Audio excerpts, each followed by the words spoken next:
This meeting is being recorded.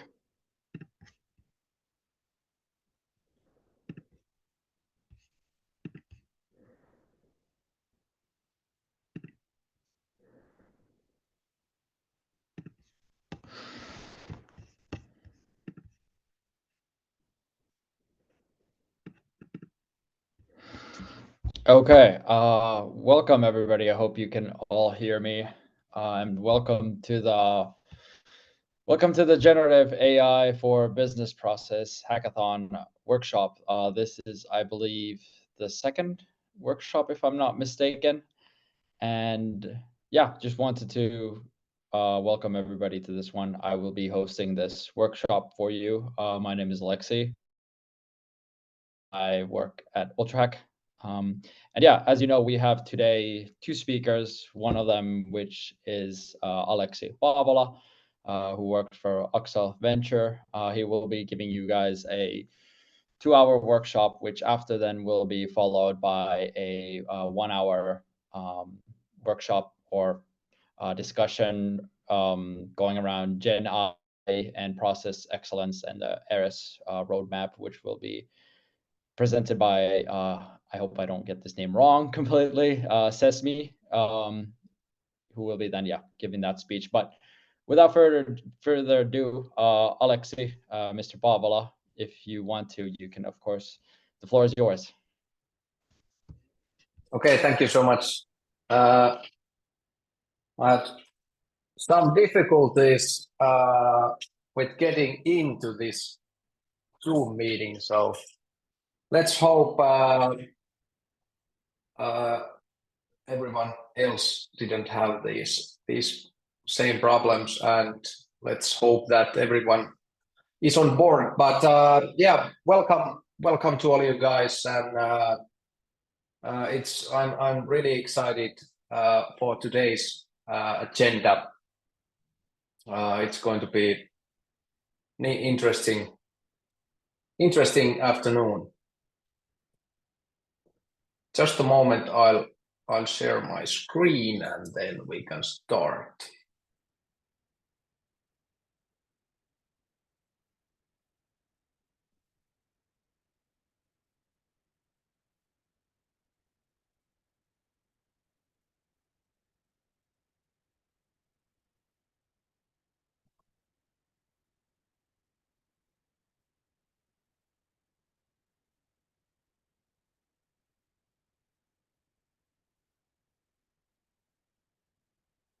And can you please confirm that you can see my screen?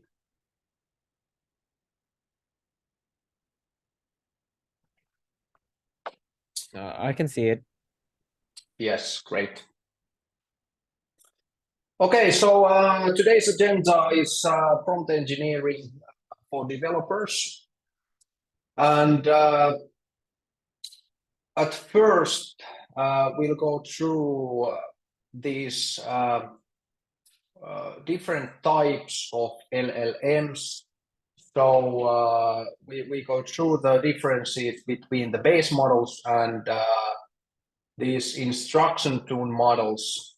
And we also take a quick look to RLHF, which is this buzzword that most of you are probably somewhat familiar with. This is like the technique that is the main distinguishing factor of ChatGPT and why it became so popular. Then we'll we take a look at the options we have when we are working with these LLMs, and what kind of approaches to consider, and in which type of situations we should go to these different strategies. And then the third phase is that we look examples and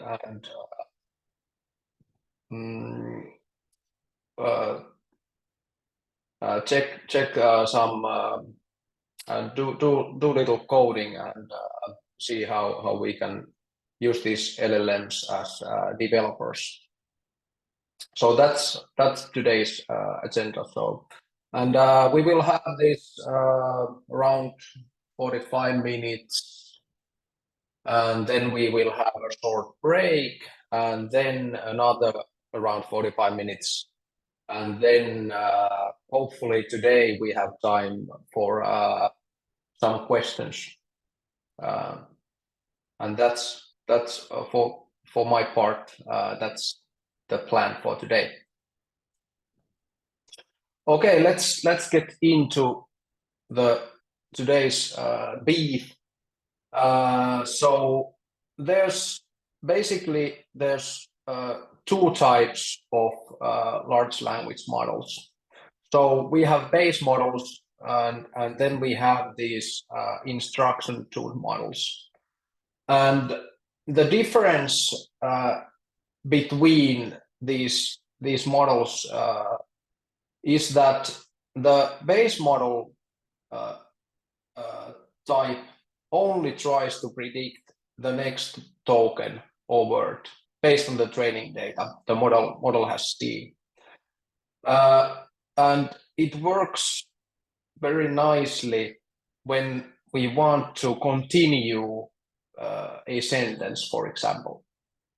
So here, this I've highlighted with red color the prompt we are giving the LLM.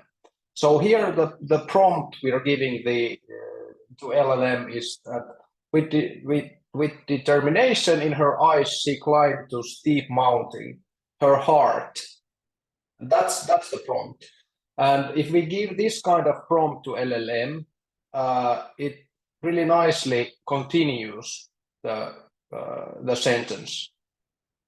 But the problem with base LLMs is that the steering of base LLMs is very difficult.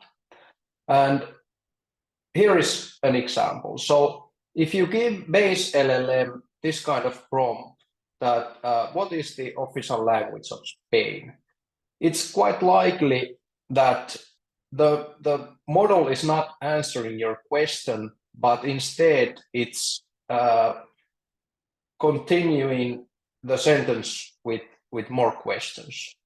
And the reason for that is that the LLM only tries to predict the next word. So there's a lot of these kinds of question pairs or multiple questions in the training data in the internet. And that's why it is often the case that the most likely sentence after this kind of question sentence is another question sentence. So then when you ask what's the official language of Spain, you get like what is the currency used in Spain and so on. And for users, that's often not what they would like to see. And this is where these instruction-tuned models came to shine. So we've had these base models for quite some time. GPT-3 was created around 3 years ago, but before that, OpenAI also developed this whole family of base LLMs like GPT-1, GPT-2, and there has been many other companies who have also had these kind of base models.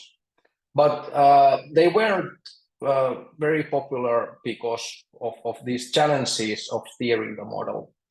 And the breakthrough of ChatGPT was this fine-tuning. And what they did was that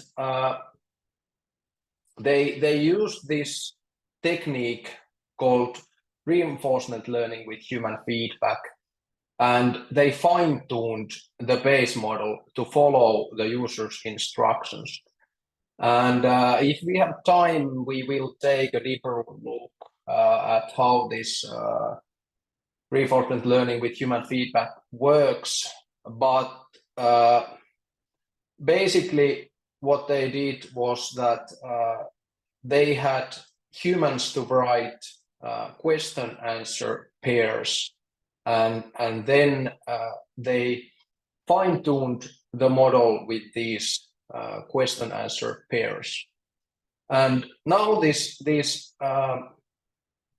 and what it did to the model was that now when you ask, for example, what is the official language of Spain, the model answers to that question. So in this case, the model, the answer you get is the official language of Spain is Spanish. And that's something to keep in mind, because these APIs you're using when you're building, you need to know whether you are working with base model or with instruction tool models. And the base models are usually cheaper, and in some cases they can be more creative. So it's not so that you would always like to use instruction tool models, but often it is the case that you want to use instruction tool models. But there are these like edge cases. For example, if you want to create lists, some kind of creative lists, for example, then you would probably like to use base model, because even though this instruction tuning makes the model a lot more steerable and more useful, it could also like cut off some of the capabilities of the models. So that's something to keep in mind on, and what I recommend is that when you are building these systems, it's often useful to try out different models and like compare the outcomes, and that way you will find the most suitable model for your use case. And as I mentioned, these base models are often quite a lot cheaper, so that's also something to keep in mind. Okay, then let's discuss. Yeah, please go ahead. Sorry, Alex, if you allow me. Just before we proceed, the first slide was talking about the AI and the business processes, but then I don't see that in the agenda. So is this accurate? Because this is my main interest, is how to see the AI helping in our internal business processes. So if you go back to the first slide and second slide, just want to confirm one thing, if you allow me. Yes, of course. Yeah, here AI for business processes, and then the agenda. Here I can't see anything about business processes. So is there any mistake or spelling mistake or something? No, nothing to worry about. What we are trying to achieve today is you can think of this as a meta skill. So this is like programming, but this is programming with LLMs. So what I'm trying to do here is like give you tools to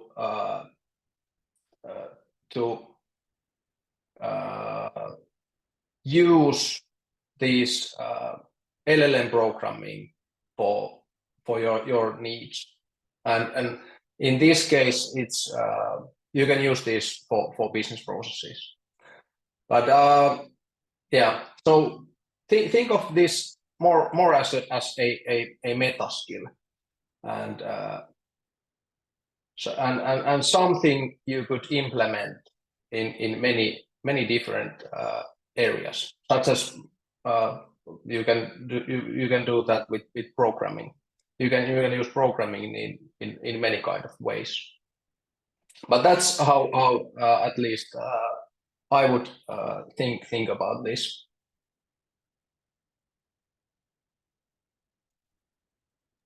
Yeah, but Okay. let's did that answer your question?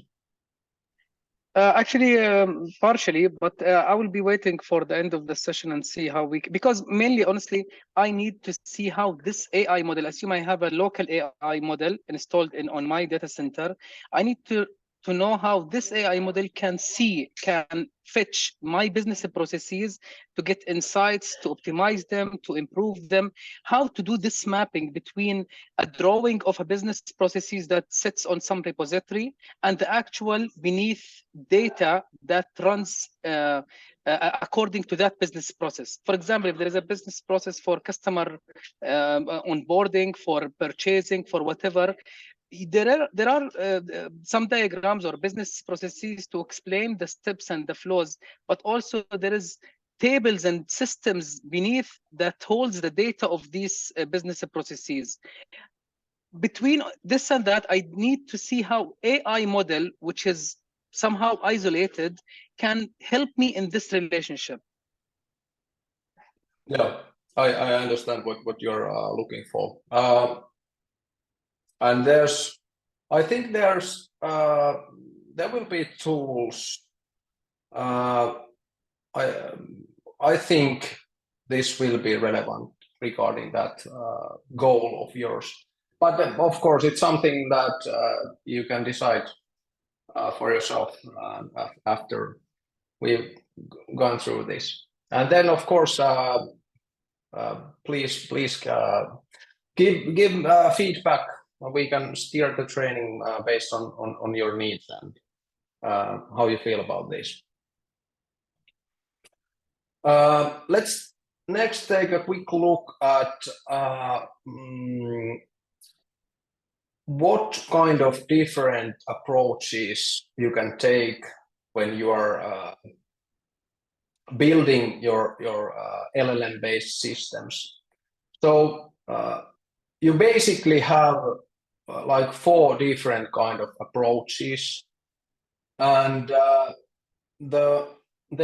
from left to right, there's a rising complexity and cost, and that's something you should keep in mind. And what I recommend when you are building this LLM-based system is that you always start with the prompt engineering approach. So first you try to you try to get as far as you can with just prompt engineering, and this is something we will go through today. And then this if your use case is so complicated that prompt engineering itself is not enough, then what you can do is you can try this retrieval augmented generation, which means that you're using these embeddings and vector databases to like enhance the capabilities of these LLMs. And this is something that when I look at the field and what's happening at the moment and what kind of applications businesses are building, I think like 95% or more of the systems that I've seen are either based on prompt engineering or this retrieval augmented generation. So at least today it seems that these are the go-tos for businesses.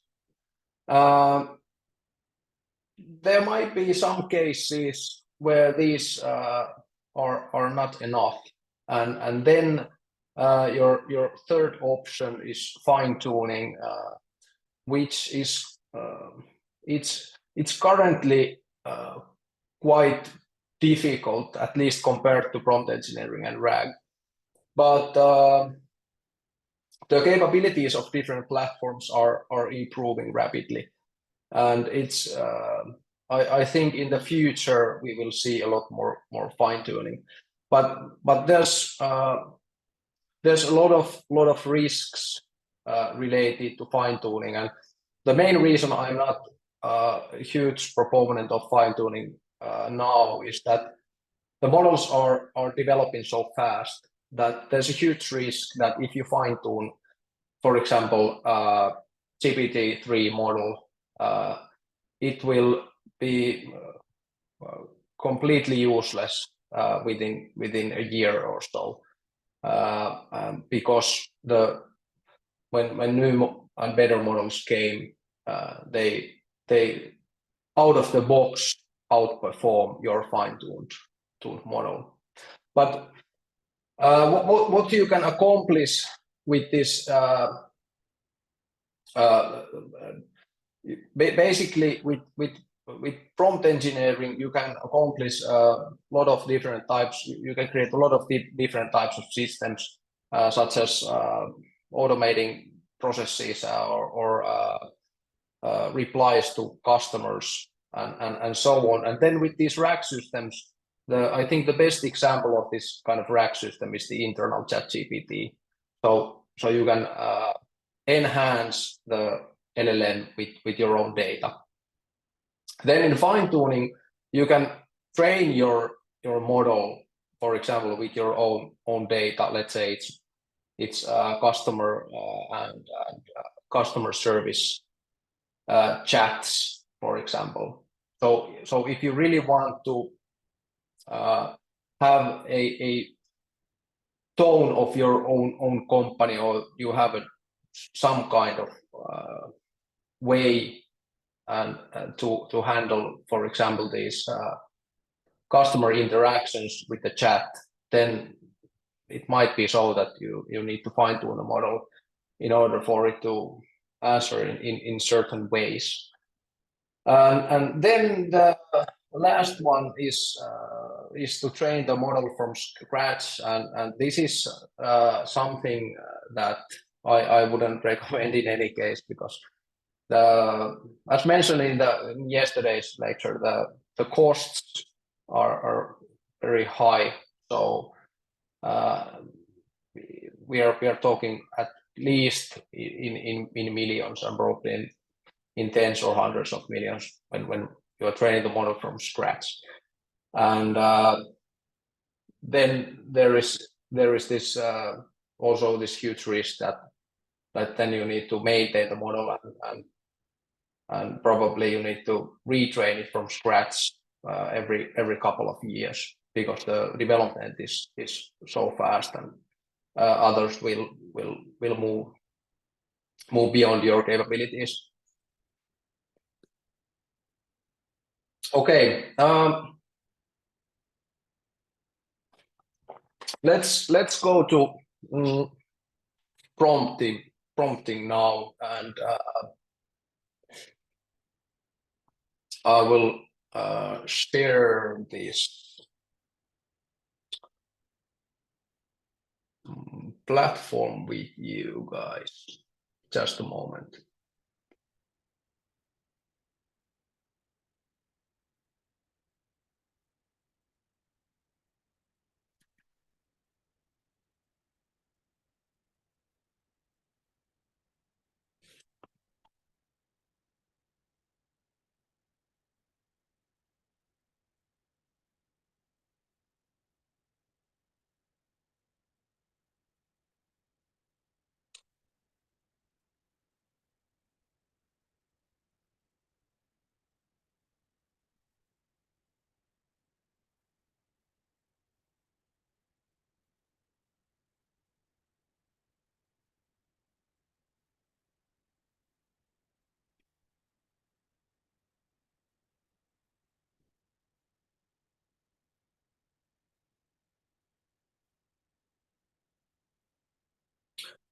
Okay, so what we are going to do next is that we will take a look at the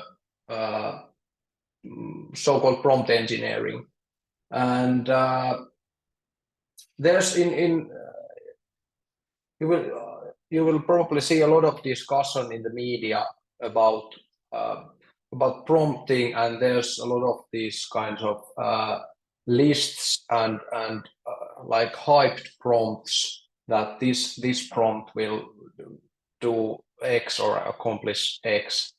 But what I think is quite unappreciated is this kind of systems that are based on prompts, and that's our main focus today. And what we could start with is that this here, what you see here is this is the when you get the API access to Open AI platform, you have two options to use the API, and the other one is with your programs, but then they also provide you with this kind of playground platform. So this is quite handy for testing different kinds of things. And one of the differences between the chat interface, the more familiar chat interface, and then this API access is that there's a lot more like parameters you can test and change with the API access, and that's something we will also take a look today. So one of the examples of this, so let's go through like this. This is something that soon when we switch over to coding, we will in these API calls, we will set these parameters. But it's nice to demonstrate how this works here. So okay, let's start without any of these. So let's say that you would like to create a program that this is not the most helpful program in the world, but let's say you want to create this kind of program that write blog posts. And what you could do is that you could just give the API the user's title. In your program you could ask the user, okay, what do you want to write about, and then the user would input the title of the blog post, and then you would return this to the user. So that's one option, but what I would recommend you to do is to use these like hyperparameters to make this make the blog post better. And how we could do this is we in the API we have this system message, and what it means is that it will guide the LLM throughout the conversation. So this is something that will be a part of every user and assistant interaction. And in this case, if we would like to create this kind of blog post generating app, what I would do, I would write a like detailed system prompt that would steer the model to some kind of way, so that let's say this we would like to this is now we are steering to write for this one company. So if we and that's something that it's also good to keep in mind when you're building these apps, is that it's probably a good idea to pick some niche and focus on that, and that way you can create like a competitive advantage compared to these like general tools. So I would describe this in detail, that what is the style of this this LLM writing, and then in addition, as I could advise the user in the app to be more precise. So in this case, if we change this user prompt to be more precise, then the outcome is quite a lot better. And what we have here is that these are also something we have to provide to API calls. So here we can select the mode. So we can use the chat mode or complete mode, which only complete sentences. And then we also have this edit mode that if we want to rewrite something. But I think in most cases, this chat model, which is this kind of instruction-tuned model, it's in most of the cases, it's the best, because often you want the model to follow some instructions. And here we can choose the model. So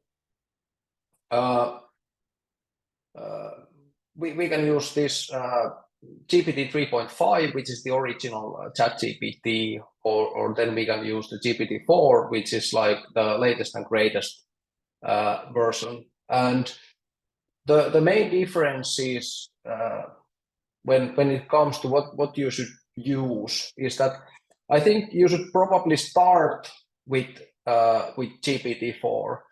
Especially if you have something complicated or something that you would like the model to really closely follow your instructions, because GPT-4 is quite more capable of following the instructions of the user. So that's what I would advise you to start with, and then if you find that it's doing great, then you can try, for example, the 3.5, because it's not as expensive. I think it's around 10 times cheaper. Then we have this temperature variable, and by the way, these are not something that are platform specific. These are like pretty much available in all of the large LLMs.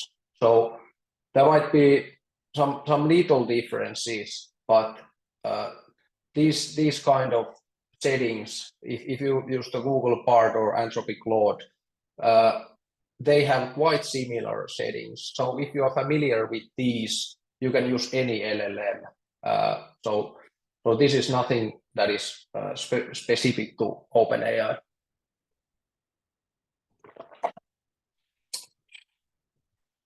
Okay, so the temperature is something that controls the.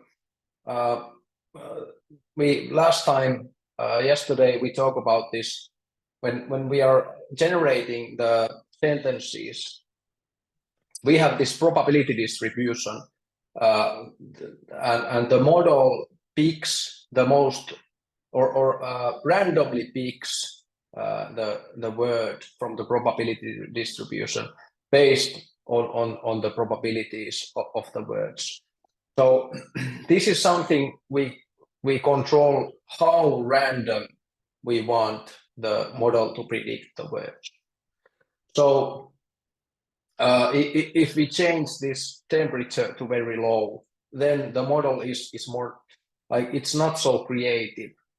And if we want to write this kind of blog post, we would like the temperature probably be quite high, because then when every time, even though when you recreate the blog post with this same title, it will be different every time.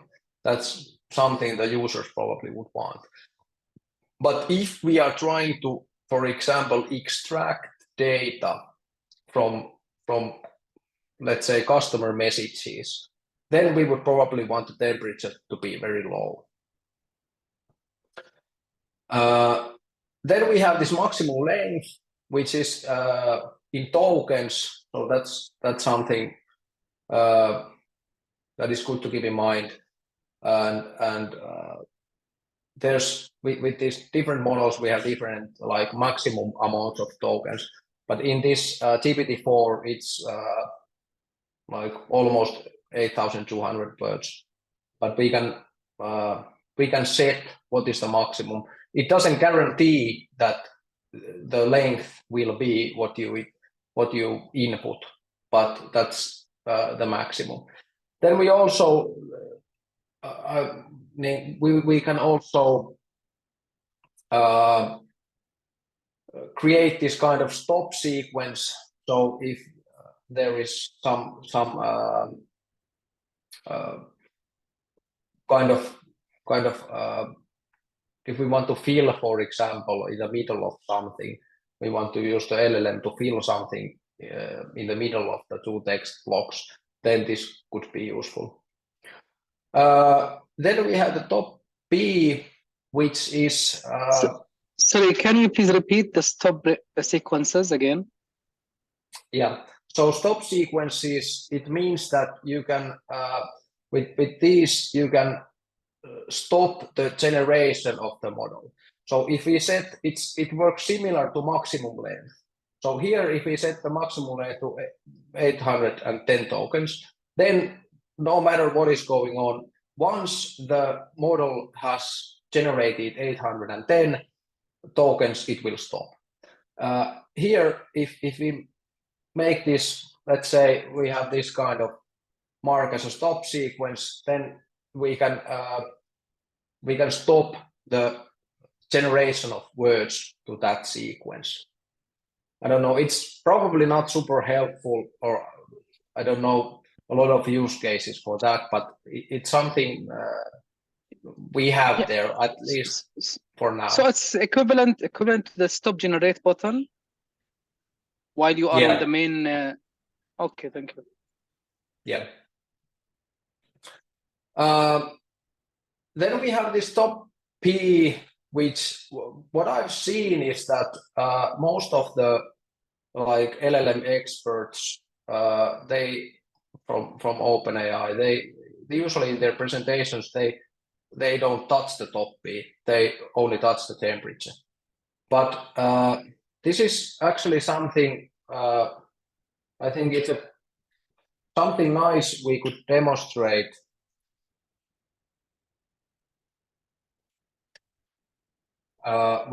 With this kind of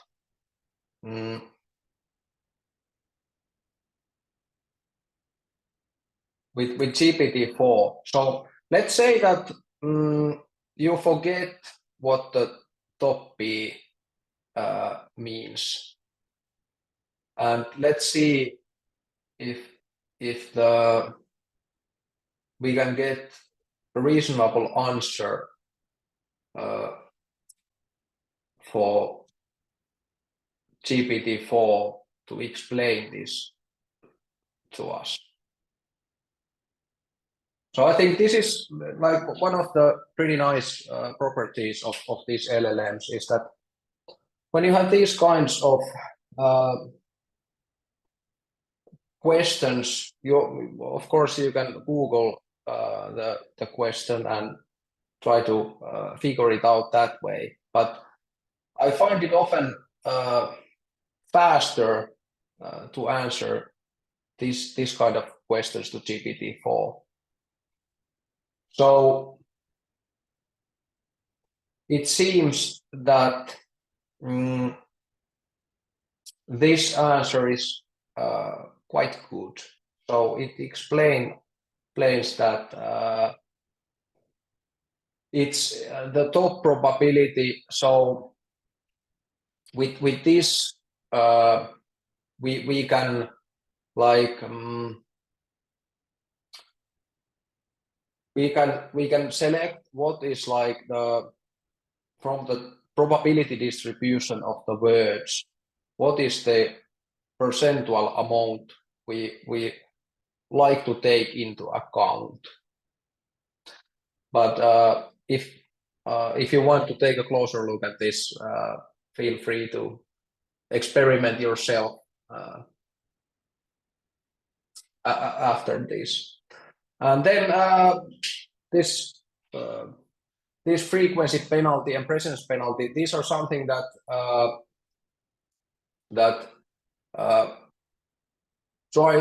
with this you can make the model less repeatable. So sometimes when you set the temperature very low, there is a risk that the model will print, for example, the same sentence over and over again.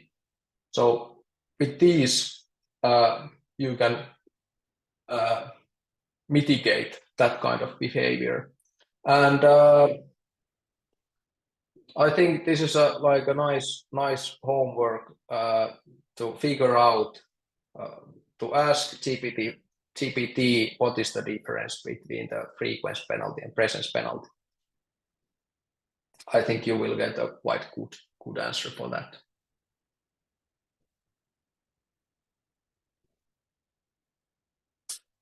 Okay.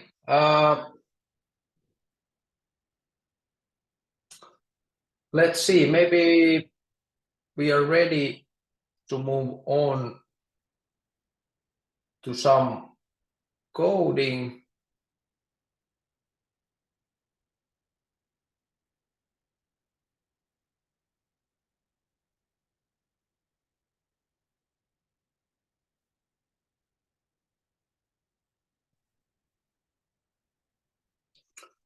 All right. So here I'm using VS Code, and what we are about to do is quite similar to what I just did in the playground, but now instead let's look at the like let's use this LLM through API, and there's I highly recommend you that I will put the link during the break to this chat where you can create your account to OpenAI, and that's something I recommend. If you don't want to do that, then the other option is to use this Llama 2, which is this open source model from Meta, and it's not as capable as this OpenAI model, but it's quite good. So at least if you have a very capable computer and you could use these bigger models, then the bigger ones are quite capable. But there you have different options to choose from. I tried this the smallest one, which is the 7 billion parameter model, and that's what I recommend you to use if you choose if you want to install that and don't want to use this OpenAI models. And in addition, you could also use some other models. I think you could use Google Bard. It's almost as good as these models from OpenAI or Anthropic. So feel free to experiment and choose the one you like the most.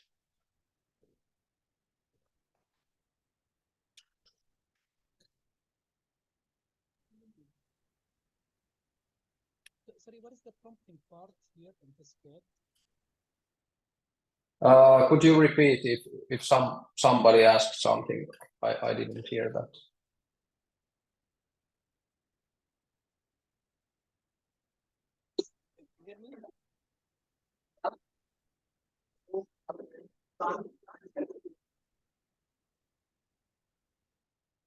I think there's the connection is on your end.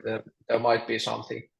If anyone heard the question, could you please repeat that, or can you write it in the chat?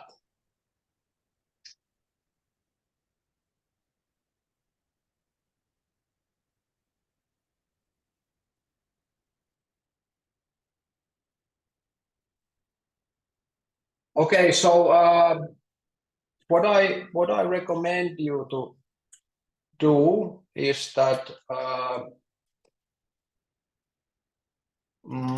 you should use some kind of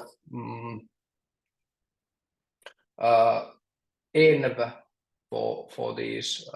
So that's what I'm doing now. So I have this list, or I'm using this. I actually created this beforehand, but when you start, and I will also provide you a link to these files that I'm about to show you. So Sorry, Aleksi, I lost the connection. I was asking in this code, what is the prompt engineering part? As far as I know, there is AI prompt, system prompt, and the human prompt. I got some lectures about this, but I'm not sure how is that done here differently.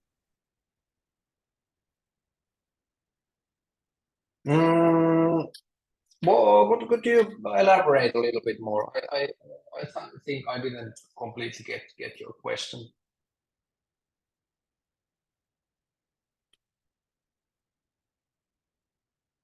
Maybe. Sorry, again, you did not get my question. No. Yeah. So could you please like? Okay, my question repeat? here is this code. Yeah, this code here, this Python code, okay, has anything to do with the prompt engineering, or you are doing this from the terminal below? This what I just did was I just activated this Python environment. So and what you should do when I will provide you with these files, and what you should do first, what I recommend, this is not something you have to do, but I recommend you to do is that No, I'm not talking about environment, Aleksi. Aleksi, I know. Yeah. I know the environments, I know Conda, but my question here, this file here is called prompting for devs.py. Yes. This code here has anything to do with the prompts, or you are doing this from the terminal below via scikit-learn and other libraries? Yes, I will explain that now. Yeah. Great question. So what? Yes. So now, if you haven't, when you start this, first you need to install the libraries, and after you have installed the libraries, you need, if you're using OpenAI, then you need this API key, and you get the key when you sign up, and I will provide the link to you guys. If you want to use this Llama 2 model, then you need to download the model, and there will be an example file how you can use the model, and there will be instructions for how to install the model. But so what this code here does is that we have here we have loaded the OpenAI API key, and here this is like the most simplest example of how you can use this API. So this is just what we are doing. We are using the GPT 3.5 model, and here is the temperature. It's set to 0.9, and we are returning the response. And now we are printing this completion. So the prompt here is in a small town, and let's see what this does.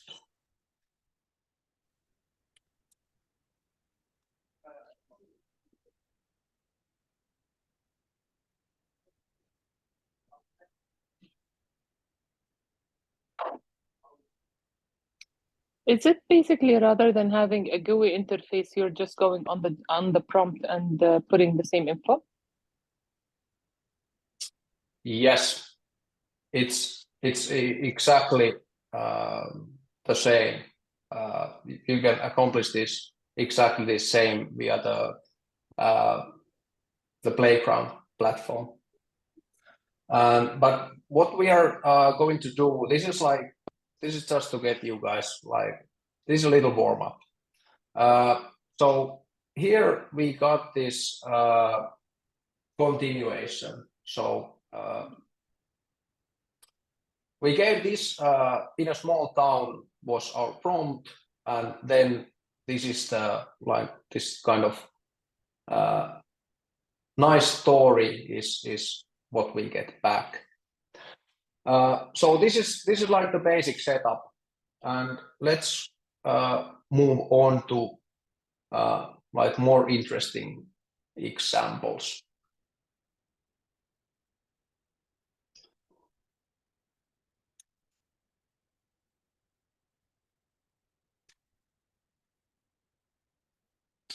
Okay, here at first we have this like same setup. So we have this completion function, and this time I set the temperature quite a bit lower because of the task we are trying to do. So what we have here is we have this customer message, and this customer has purchased iPhone 14 Pro Max from this company, Best Electronics, and he has not been very pleased about his purchase or experience. And what we are doing here is we asked the LLM to summarize the text, and this is something that you should keep in mind when you are building your apps, is that oftentimes it's very helpful to distinguish the text you are providing as input from the like request. So this is something you should use in your apps. So what I'm doing here is that I'm asking in this prompt, I'm asking the model to summarize the text delimited by triple backticks. So here I have this variable that holds the text, but before that and after that, I have these backticks, and this makes it clear for the model that I want it to summarize something that I provide in as an input here. But let's see what we get.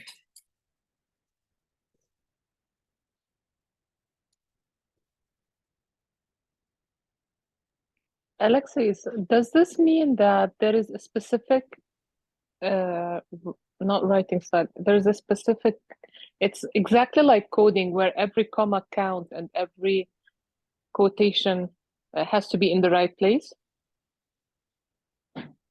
Yes. If we're using this, prompt. Yes. So this is in your application code. Yes. Everything counts.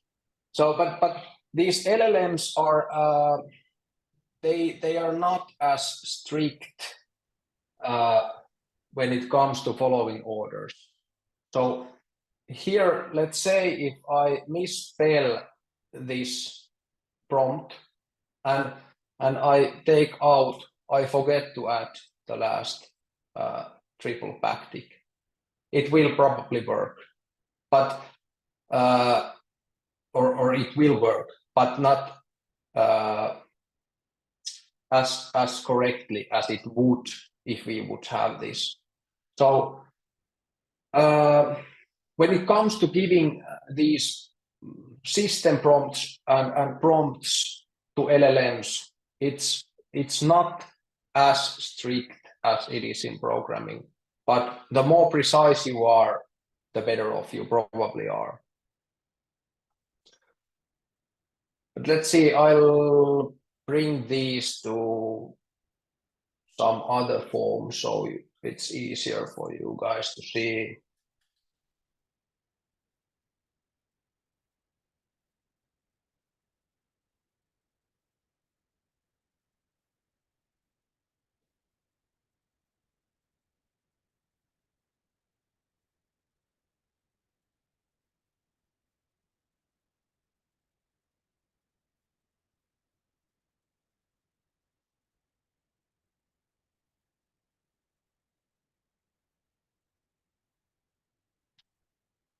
Okay, so this is the message that this imaginary John wrote, and here we have this summary. So I think this is we are moving towards like more helpful or more real life examples.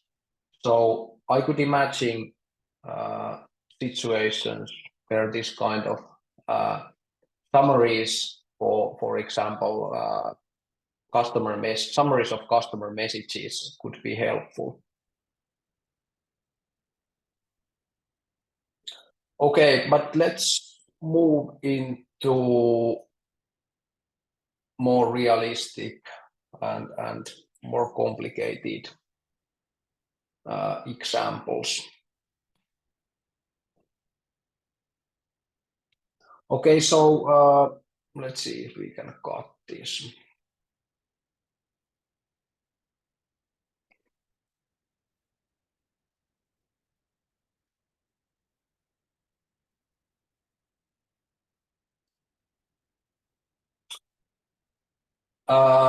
So here we are hoping to summarize the text into a single sentence, but in addition, we would like to classify the text into following categories based on the tone of the text. So we would like to know whether this customer review is positive, negative, or neutral.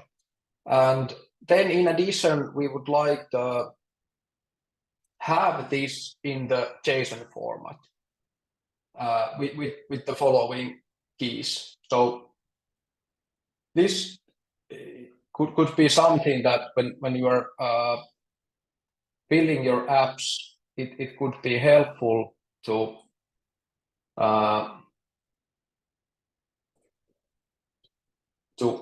ask the LLM to provide the answers in some some specific format. So then you can use these results more easily with your app.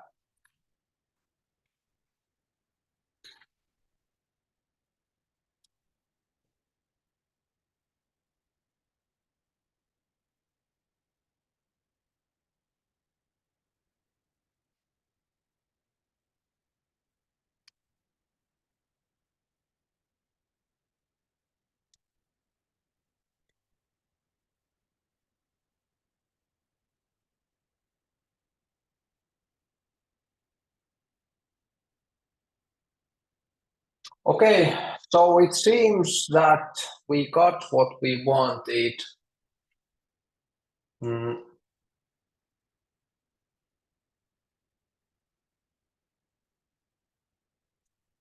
So here's the response. And so we asked the model to give it to us in the JSON format. And we also specified that we want the keys to be summary and tone. And so here's the summary of the message. And then from the message, we can clearly see that the tone of the message is negative. So the LLM got that right.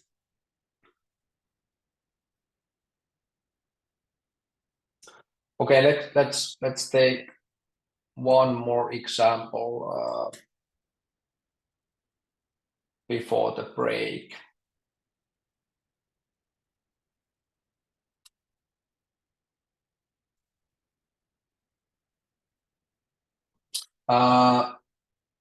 So here we are advising the LLM to act as a customer service AI assistant.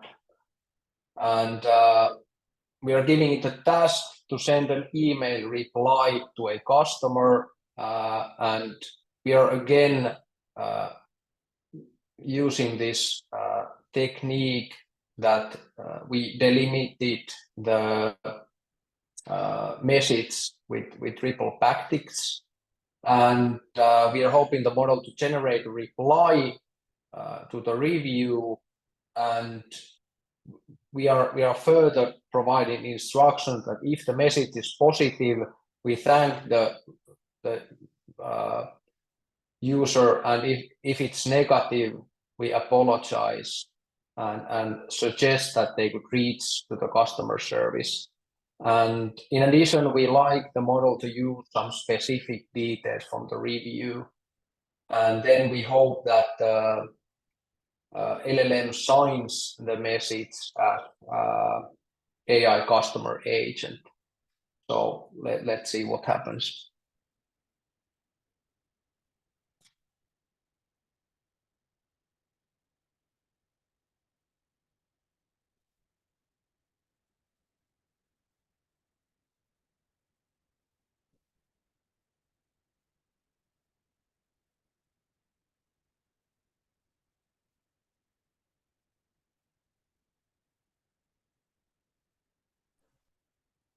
One of the differences between this API usage and when you are using this ChatGPT web interface is that here we get everything back at one time. So usually the wait, it could seem like somewhat long, but then if you think about that, I think it's equally fast to this web interface, but the difference is that here you get everything at once. Okay, let's see how it did. So at least the model got the name right, and then the tone seems to be quite what we asked, and it seems the model is correctly apologizing and being deeply regret that we haven't met the John's expectations. And we asked the model to get details from John's message, and it seems that it clearly had done that. So the reply mentions, for example, the product that John has purchased and so on. And then we also asked the model to sign the message as a customer agent, and it also does that. So I think we could be quite pleased with this message. And it's good to keep in mind that this was generated by ChatGPT 3.5. So we would get even better message if we would have used the GPT-4. But one thing also to keep in mind here is that if time is very crucial for you, so if you want this your app to be very fast and responsive, GPT 3.5 is a lot faster than GPT-4. So that's something to keep in mind. But let's have a little break, and then we will go through a few more examples, and then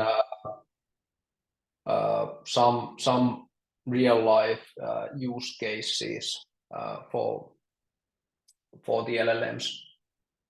But yeah, let's continue 15 past. So let's have a 7-minute break now.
muted.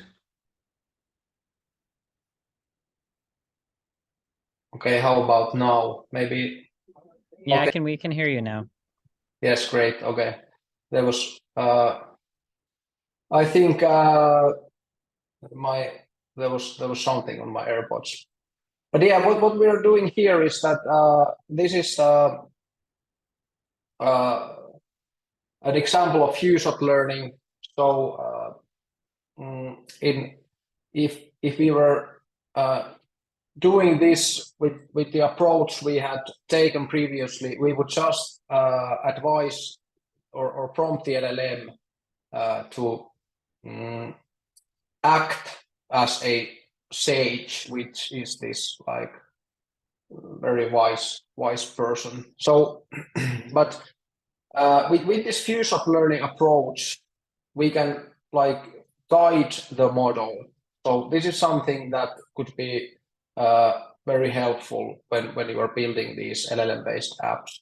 So you give the model a few examples. It could be from, let's say, from 1 to 5 or 1 to 3 examples of these question answer pairs or whatever you are doing. So here we are in this case, if this were to be an app, these like this first answer and this first answer and question pair, we would give this as a system prompt, and then we would the user would input this this last question, and we could this way steer the model to our liking.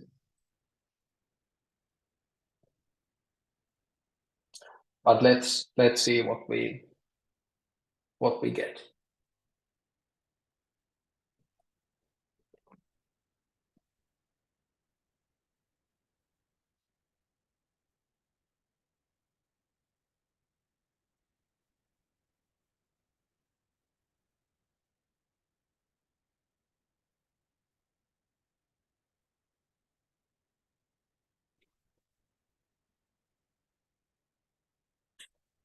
Okay, maybe in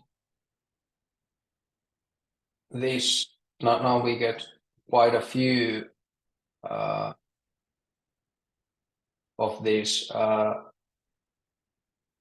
question answer pairs.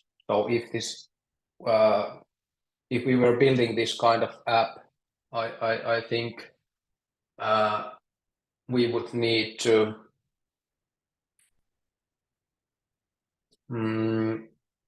somehow guide the model that we only want like one. We could say we in the prompt we could define that where we only want one answer. But here this example we gave, it's the LLM is very good at getting to understand the task from examples. So that's basically the main point of this example, is that these are very good at picking the task from examples. So that's something to keep in mind when you are building your apps.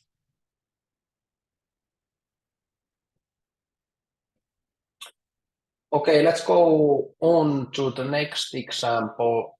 So here we have this fact sheet of an iPhone.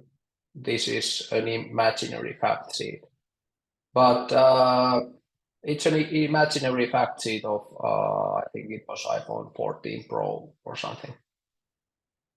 And what we are hoping to achieve now is that in this prompt we are giving a LLM a task to assist a marketing team in crafting a product description for online store. And as previously, we are telling the model to use this fact sheet as an input. So here we have this. Hey everybody, can you variable. guys hear me? I think Aleksi, we're having a little issues with your sound right now. Sorry. Myself was also Okay. bugging the Zoom, but yeah, we didn't have you there for like a few minutes. So basically, where you came back from the break, could you start again from that point? Yeah, but yeah, I think I already did start again from there. But I think there was this 5 minute. Yeah. Can you comment on the chat if somebody missed this views of learning? Or did you get the views of learning or not? Can you comment on the chat? Yeah, let us please know in the chat more specifically if you heard from the cutout, because I also had a internet here just cut out right when you came. Yes, there was this maybe 2 to 3 minutes when my earbuds weren't. Okay. Yeah, Like and just for working. everybody, the recordings of these will be on the challenge page. So the normal page where you go to apply, we are all uploading them there. They will be uploaded the next day, so not tonight immediately, and they'll be available tomorrow, starting tomorrow. So if you miss something, you can always go back and look at those. But obviously, we'll try to answer everything here and now as best as we can. Yeah, but you can also. I think you didn't, even though my voice would be off for this fusion. It's you have the files, and you will based on these other examples. Yeah, you will be just fine.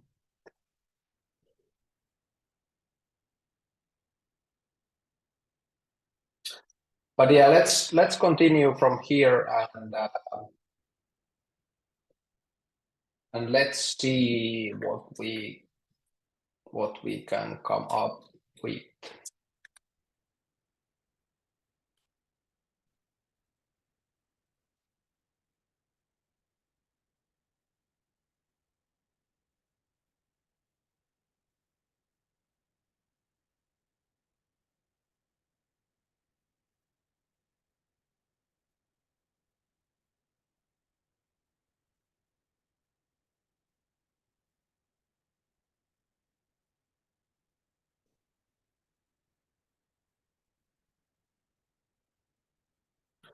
Also, probably something to keep in mind when you are building your apps is that the more tokens you are consuming, the longer it takes for an LLM to generate an answer. So here it took quite some time, and I think the reason was that this the prompt itself was quite long, so it took time, and then the responses was also quite long. But yeah, let's take a quick look at the response. So we asked the LLM to generate this marketing pitch from the specifications, and I think it did quite a good job with that.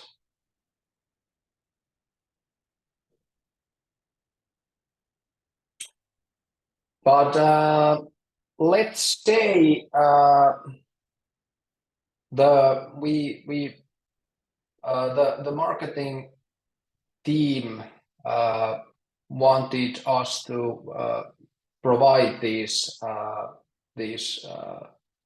product descriptions, but once we provided the marketing team with these descriptions, they said that okay, these are way too long. So in our website, we don't have enough space for that long descriptions. So what we could do is that we could say in the prompt that we only want to use, let's say, 50 words.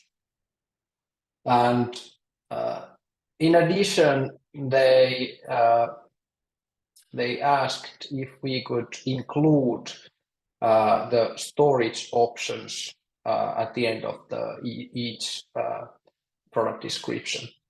So we changed the prompt to include the storage options and then use at most 50 words. And let's see what we get.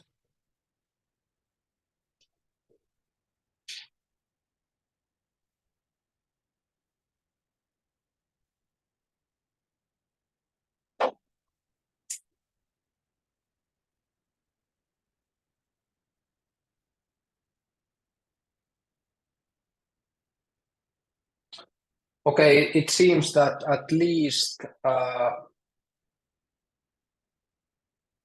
length is, I don't have the length count here, but it seems it's pretty close to what we wanted, and then we also got these storage options.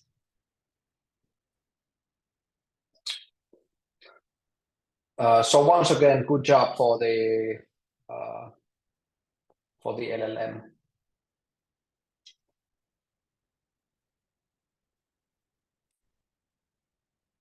Okay, let's see one more from the marketing department. Okay, so that one is quite interesting, and I don't know if it will work, but let's see. So now the marketing department wants to use these descriptions in their website so that they can input HTML and now they are like handwriting the HTML, so they ask our help if we could provide them the product descriptions with in HTML, and also they would like to have this kind of table that includes the product dimensions. So we are describing here what kind of table we want, and then this here we describe the name of the table, and let's see what we get.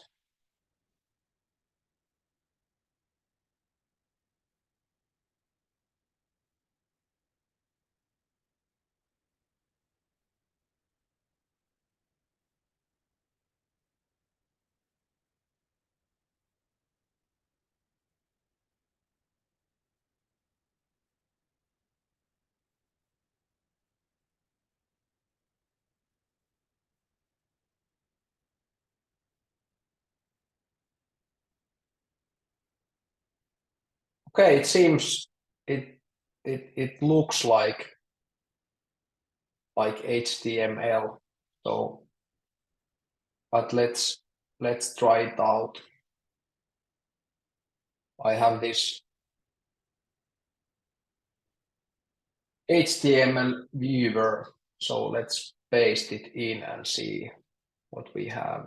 So yeah, it's quite what we wanted. So we also have this table with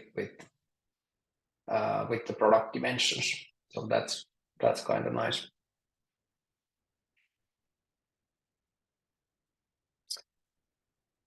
Okay, let's move on. Two more examples, I think, and in this one we have multiple reviews of iPhone, and we are hoping the LLM to extract relevant information from these reviews, and here we are not working with the marketing department anymore, but we are working with the shipping department, and the shipping department they are only interested about shipping related issues. So what we do here in the prompt is that we guide the LLM to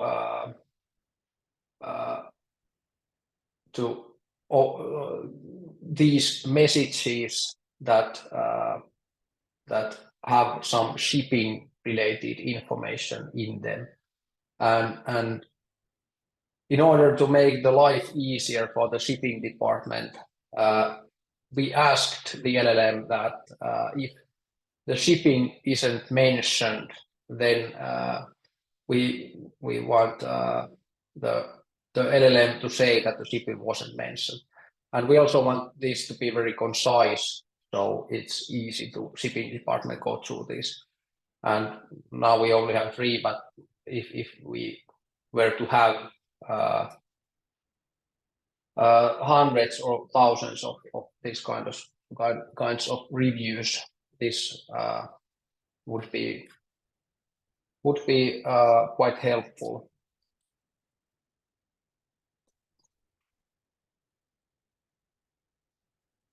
Yeah, let's see if it works.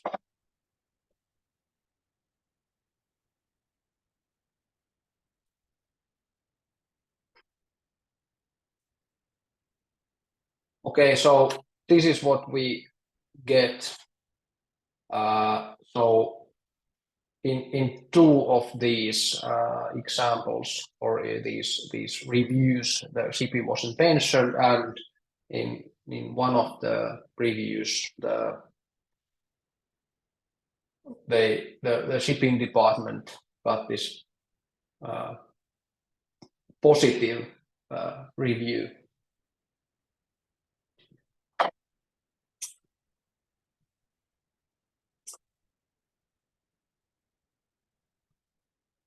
All right. This other one, you can. I leave this other to your homework, but or if you want to like try it, you can try it later. But one thing like to keep in mind here is that if you are trying to extract some information from some text, then it's you often get much better results, or at least somewhat better results if you're being very precise and using word extract instead of like summarizing. So that's something to keep in mind. Okay, this is the last example. Here we have this text or this part of the article of New York Times, and in our prompt we would like to know or determine what topics are discussed in this article. So let's see how this works.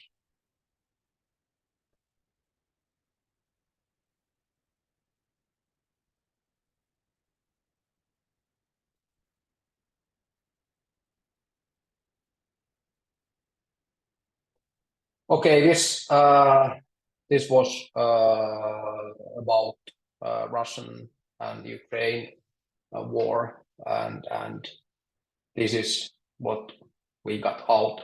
So that's one of the nice properties of LLMs is that out of the box, these are very good at classifying different kinds of texts.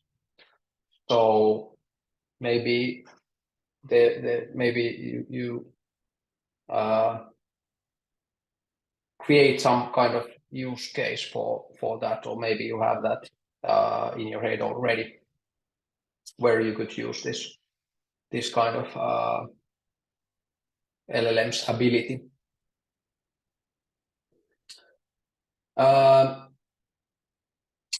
Just a few words as a summary for this coding part. The main goal of this was to present different capabilities of LLMs. So these are much more versatile than and can be used in many other ways than just creating text. So that's something I recommend you to look into in your hackathon.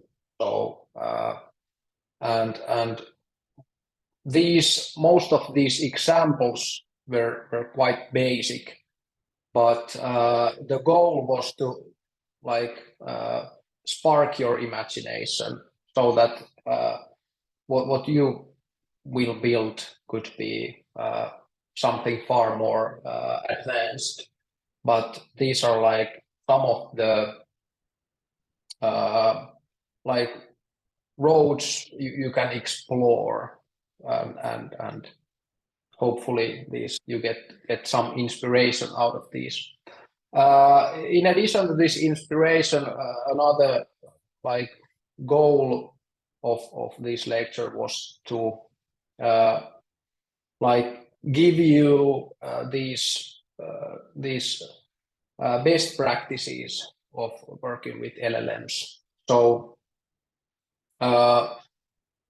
here probably the most useful or also quite basic, but something that is very, very important when working with these is that that you have to give very clear and specific instructions. So you could think this LLM as some 13-year-old kid who's read all the internet, and this therefore, if you were to guide this kind of young and very knowledgeable kid, you would have to write really clear instructions. So and this is something a lot of people struggle with, because we are so used to Google, and when you are Googling, you usually you wrote words or short sentences. So when we are working with LLMs, it's good instructions are totally different from the ones you write to Google. So that's probably the most important thing. So be very specific. Then we went through these tactics. So always use some delimiters if you have some user input. That's very important. In certain cases, it could be useful to ask a structured output from LLM. You can ask HTML or JSON or XML or any format, basically. Sometimes we didn't go through this, but something to consider, that maybe sometimes you want to like model to evaluate itself. So you can chain these conversations and get the answer from the LLM, and then again feed it back and ask whether this answer meets some requirements. Then we went through the few shot prompting, and which is where you give few successful examples of completing some tasks. This is a lot used technique, and it works surprisingly well. These are related to this concept of feeding the model, like letting the model to evaluate itself, but the approach is a bit different. So one thing you could do if you have some very complicated task you would like the model to accomplish, it could be a good idea to break it down into steps, so that sometimes if you have a very complicated task, the model might get confused. But if you provide very clear steps, the model might work better. And this tactic 2, I think we already discussed about.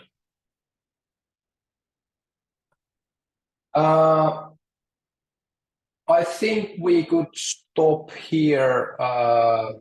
There are these examples that I was thinking about showing, but I think we don't have enough time. So what I do, I will go through these examples, like real world applications or use cases. I will go through them tomorrow. So let's end here, and if you have any questions, please ask them. I will be here at least till 4, and I think we have this. The next speaker is starting within 12 minutes, so you can also, if you don't have any questions, then you can have a break. But if you have questions, feel free to ask them.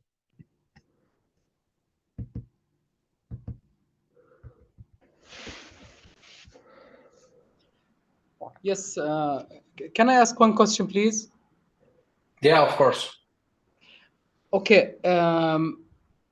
Now, what is the best way to consume data, to ingest data from my local database?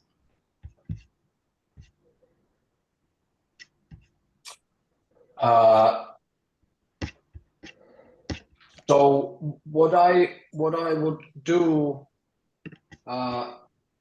is that you could I don't know what kind of applications or application you have on top of the database, but you could just like make API calls from your applications to LLM. So you fetch the data from the database to your backend, and then you can make calls. Maybe for example, to this. Yeah, let me just clarify one thing. Assume that I have one of these models running locally on my server or on my private cloud. Fine. And I need to train it. I need to train it on some database like my purchases, my invoices, my call records. Okay. I need to train it on that database which contains transactional data for my operations, and then being able to ask the model about insights from that database. Yes, in that case, what I would recommend you to do is I wouldn't train any model on that data, because when you are training the model, you could think of the training as teaching a kid a new skill, like for example, like riding a bicycle. And the problematic thing with training with your own data is that the memory of the LLM isn't very good. But you should think the LLM as a reasoning engine. So what you would want to do in that case, you would want to make some kind of search to your database, and then return the relevant parts, and then feed those relevant parts to the LLM. I understand, but I don't know what are these insights. I need the AI model to help me fetch those insights.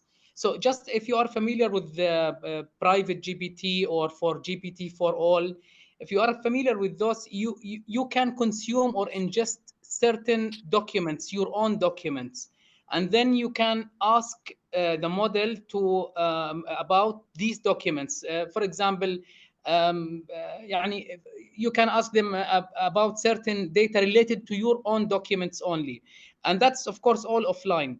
But the problem I'm facing now is that I don't want to feed documents, PDFs or CSVs or Excel files. I want to link it directly with like a staging database. Don't consider it the production database. Assume there is a staging database where I keep the records or I keep the data that I want the AI model to understand, and then to be able later to give me insights, or that I can ask it certain questions. Assume this database contains purchases. Okay.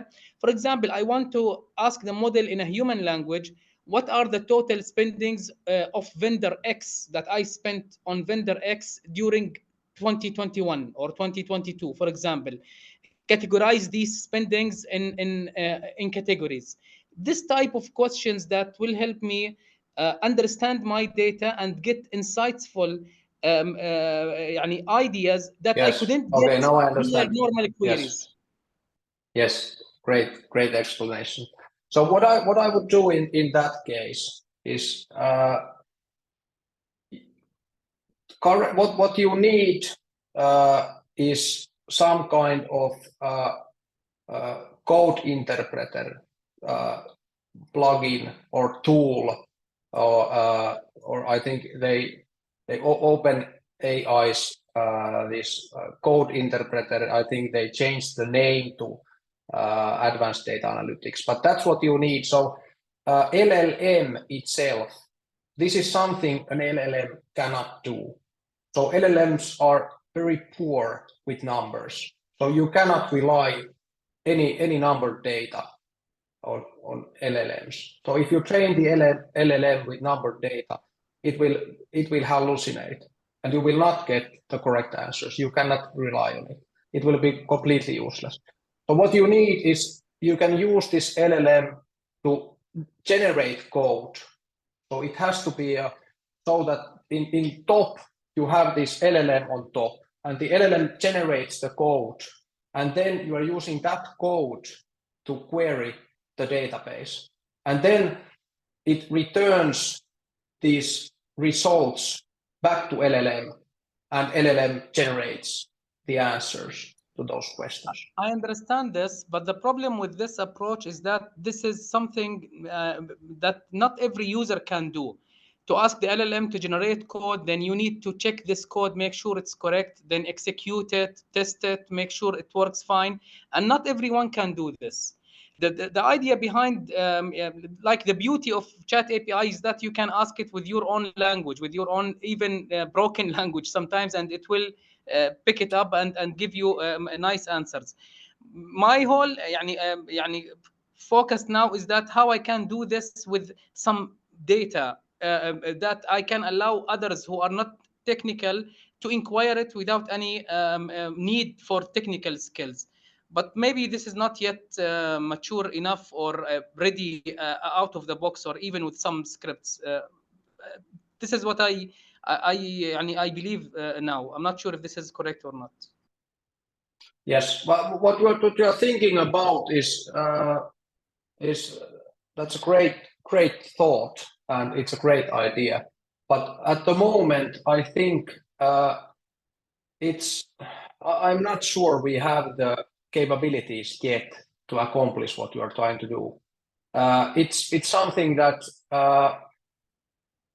it's probably not impossible, but it's extremely hard. But very interesting topic to dig into. Thank you very But much. there's I think the most challenging part of what you are doing is this who's like making sure that the code that the LLM generates is correct. That's the most challenging part. How you can be sure that the code is correct, because oftentimes the LLMs they generate invalid code, and if the person is non-technical and he's not like checking the code, that's the challenging part. I have no answers, but maybe you can figure it out. Yeah, actually, yes, because honestly, keep asking these models, what are the main cities in this country? Normal educational questions, or even writing me a code, is out of the enterprise context. For the enterprise, we need something to help within the enterprise based on the data of the enterprise. So this is what I'm trying to figure out, but it seems it's not, as you said, it's really hard, and maybe it's not yet mature as we expected. Thank you very much, Aleksi. Thank you.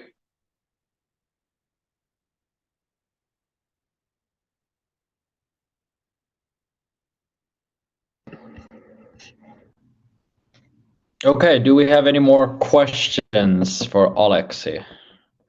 If not,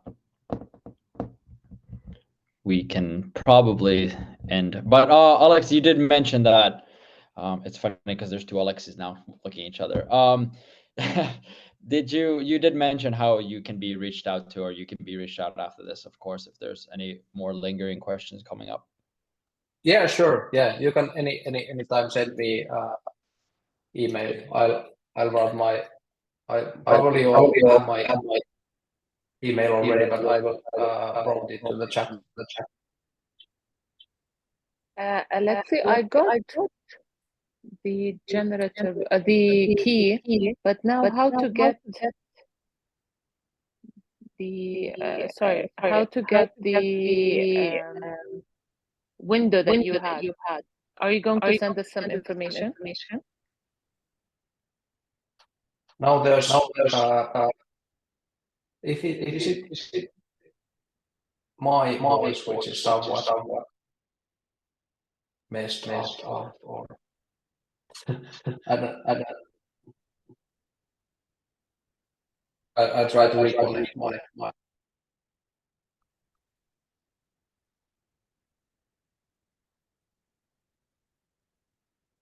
Okay, can you hear me?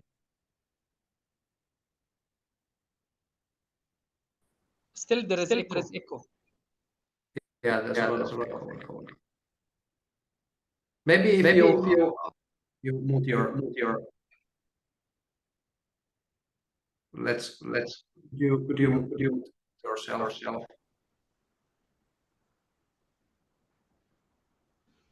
And Ultra Hack maybe needs to mute.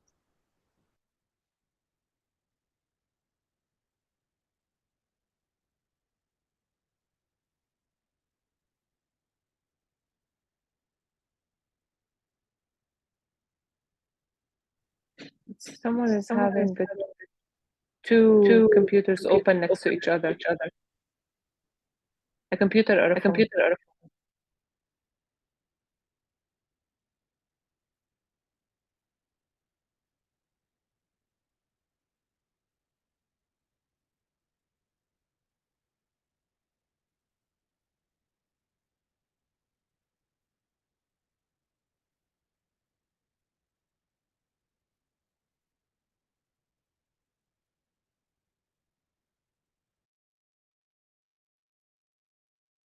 Okay, try now, Baria.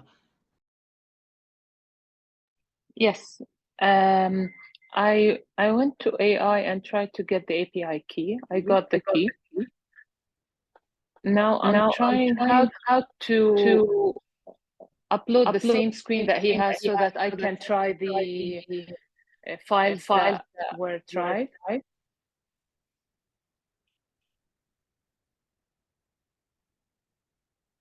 The echo is still there.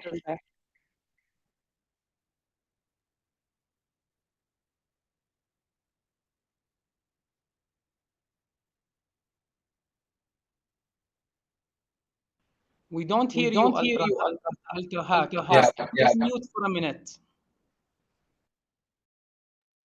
yeah, okay, now I think now the echo is gone, right?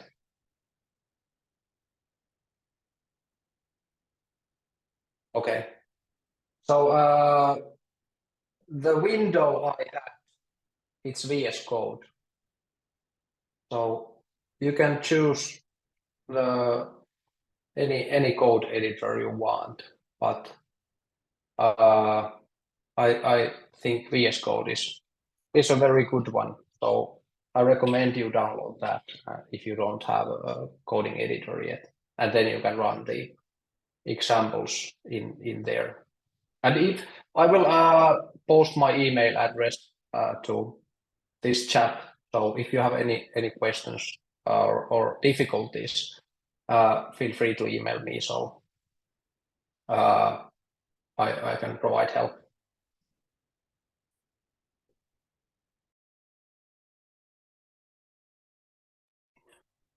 Now I think now that we lost the do we have this other Aleksi still with us?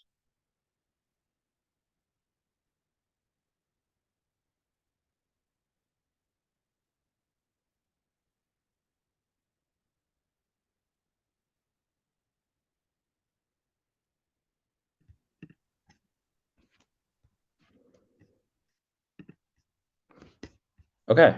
Sorry about that. Yeah, apparently they were my technology issues here, or the connection issues. So as mentioned earlier, we have Cezmi, who should be now giving you the workshop, as mentioned earlier. Let me see if I can get him to. Hi, Aleksi. Perfect. Hello. Welcome. Yes. Thank you very much. Hello, everyone. I'll let you take the floor because I have so many network problems. I don't want to interrupt anymore. No problem. No problem. Perfect. The floor is yours. Right. Okay. Thank you very much. So let me share my screen and see if I'm going to have any network problems. So I hope I can be seen, heard. My screen can be shared. So yes, hello everyone again. My name is Cezmi Eroglu, and I am working for Software VG as the Transformation Solutions Director. for Middle East and Turkey region.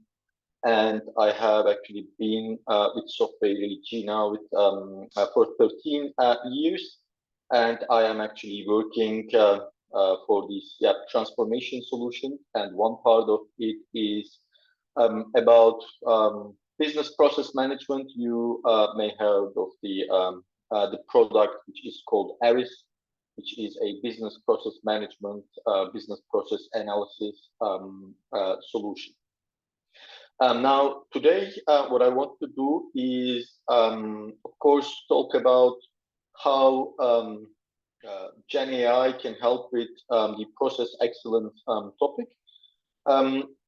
Couple of things before I start my session is I will kind of limit the concepts to only generative AI. Of course, I'm not going to go over what's the difference between generative AI versus artificial intelligence versus machine learning. I assume you already know that. This is just to kind of tell you that, you know, the focus will be on the generative AI as the event, because easily when we talk about process excellence, when we want to use, let's say, AI or machine learning based kind of innovation, so it may be a bit kind of confusing.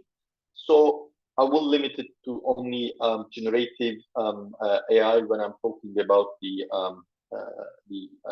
concepts. And also, as I move on, you will see through the slides something like experiments. So experiment means, like, as Software AG with ARIS, it means it's something already we're looking at, which means our R&D colleagues are, you know, working on to develop, let's say, experimental solutions, of course, which may be in the product or not. So this is in the very early stage.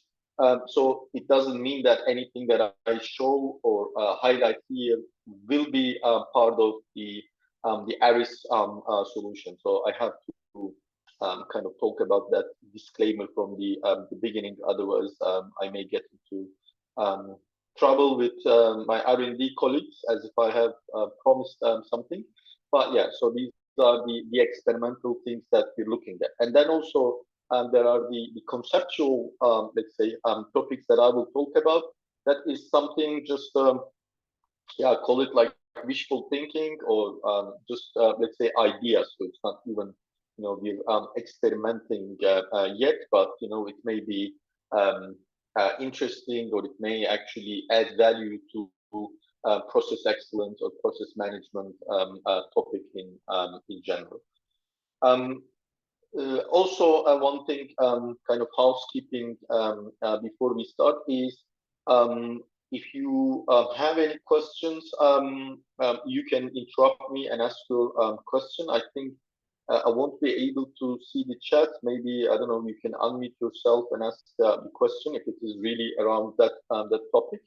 And if we see we are diverting from the topic, we can leave it to the end as well. So I will try to make some time at the end, but also if you have any question directly on the topic that we're discussing, feel free to interrupt me and ask your question. Now, I am not sure about the audience, if they know about ARIS as a platform or not. So very, very quick introduction. Again, this won't be a product session, but just to kind of give you an idea, because I will base the, let's say, some topics directly on the product, how it would look like, how would it add value. So ARIS is, as I said, our business process analysis, business process management product suite. I'm calling it a product suite because it actually consists of multiple, let's say, modules. So very quick overview. So we have capabilities around business process analysis. This is mainly starting from documenting, modeling the processes, publication of it to the end users, running the governance workflows around the processes, so which means all the change management, collaboration kind of workflows, simulation and scenario planning capabilities. So this is the core part of ARIS, where you keep your process repository. Then we have the process mining. Again, this is looking at the processes from an analytical perspective, where you analyze the performance of the processes by looking at the process execution data. So we go into the systems, source systems, where the processes are running, getting data, and then from there we analyze and find potential improvements with our processes. The automation part is mainly around RPA and test mining, but as well as we have interfaces to solutions like SAP, where you can move the process between the documented process between ARIS and SAP to implement, to automate. But by itself, ARIS is not a, let's say, full-fledged automation tool, but more like more agile kind of automation. And finally, the risk and compliance management part, where you can define the risks, internal controls, audits, and run the assessment workflows around. So this is, in a nutshell, what ARIS does. But as we go through the session, I will give you examples of the concepts that we're talking about and how it would be related to ARIS as a BPM solution. So I will try to balance the concepts based on kind of I'm not limiting everything to be implemented in ARIS, but also I'm not kind of diluting a lot from that, because at the end, I'm here representing Software AG, and this is kind of our approach or methodology. And one more thing is, I will not go into technical details, but again, as I said, I will talk about more on the concepts and how actually it would help with process excellence. Now, I would like to go. One question. Yeah, sure, please go ahead. Is this the concept that you're developing ARIS for, or are these functions that ARIS currently is giving? No, like nothing is currently done. So here, let me just show one example. Now, so this is the blueprint or the plan? Yes. So here you will see two types of content that I'm discussing. One is experiments. So again, disclaimer, this is just, we're experimenting. We're not committing that this will be in the tool, but we're working on this. And, depending on the demand, the feasibility, of course, there are many topics. This may be in the tool or not. The other one, like this concept, is not something we are working on. So definitely not. But from a process excellence perspective, this may be, something beneficial and which may come considered later in the stages. But definitely no commitment, no, let's say, capability exists as of now. It's all experimental. So that is the disclaimer. Again, it may come in 3 months, it may come in 5 years, it may not come at all. So I'm not allowed to, commit on anything. I'm just telling the things that we, have experimented, or it's completely conceptual, nothing to do even with kind of ARIS. So that's why I said I'm not limiting to myself to just stick to the things on ARIS. So I'm also kind of included things that it may be. So that is the idea.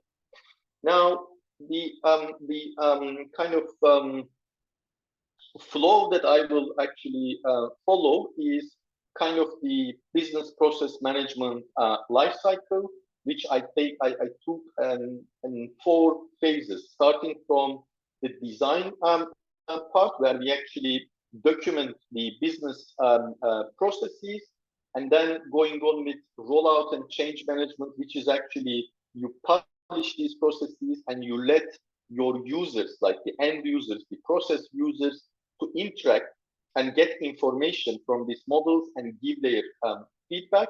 So this is what I call with the rollout and change management. The third part will be business automation. So again, ARIS is not really a business or process automation tool, but we're going to discuss how actually it can fit in here. And then finally, the process mining. So this way we will complete the BPM lifecycle, or the, let's say, continuous improvement cycle. Now, let's dive into the first part, where business process design. Now, if you are a BPM professional attending this session, you may think this is the most boring part of the BPM initiatives, but also I think you wouldn't deny that it is a very core part of it, because you know, we usually look at anything. Let's say we start by understanding or discovering how it works as is. This is how we are working now, and then typically we move on to the to-be. But then also here, this part, documenting, designing the business processes, is a very time and effort consuming phase, because how normally we do this is we identify a business process, and then we invite all the stakeholders of this process, probably in a workshop kind of a setup. And then we start discussions. Okay, how does this process start? What is the next step? Who does it? If there is any system used, any inputs, outputs, risks that are associated? What are the KPIs that you're using to measure, and then how it goes? So it's like you know, for a process, it may take up to 3-4 hours to actually document this business process. Of course, lately we're using, for example, process mining to at least have the backbone of the process based on the execution data from the systems, but still it needs to be enhanced by the people who are designing the process.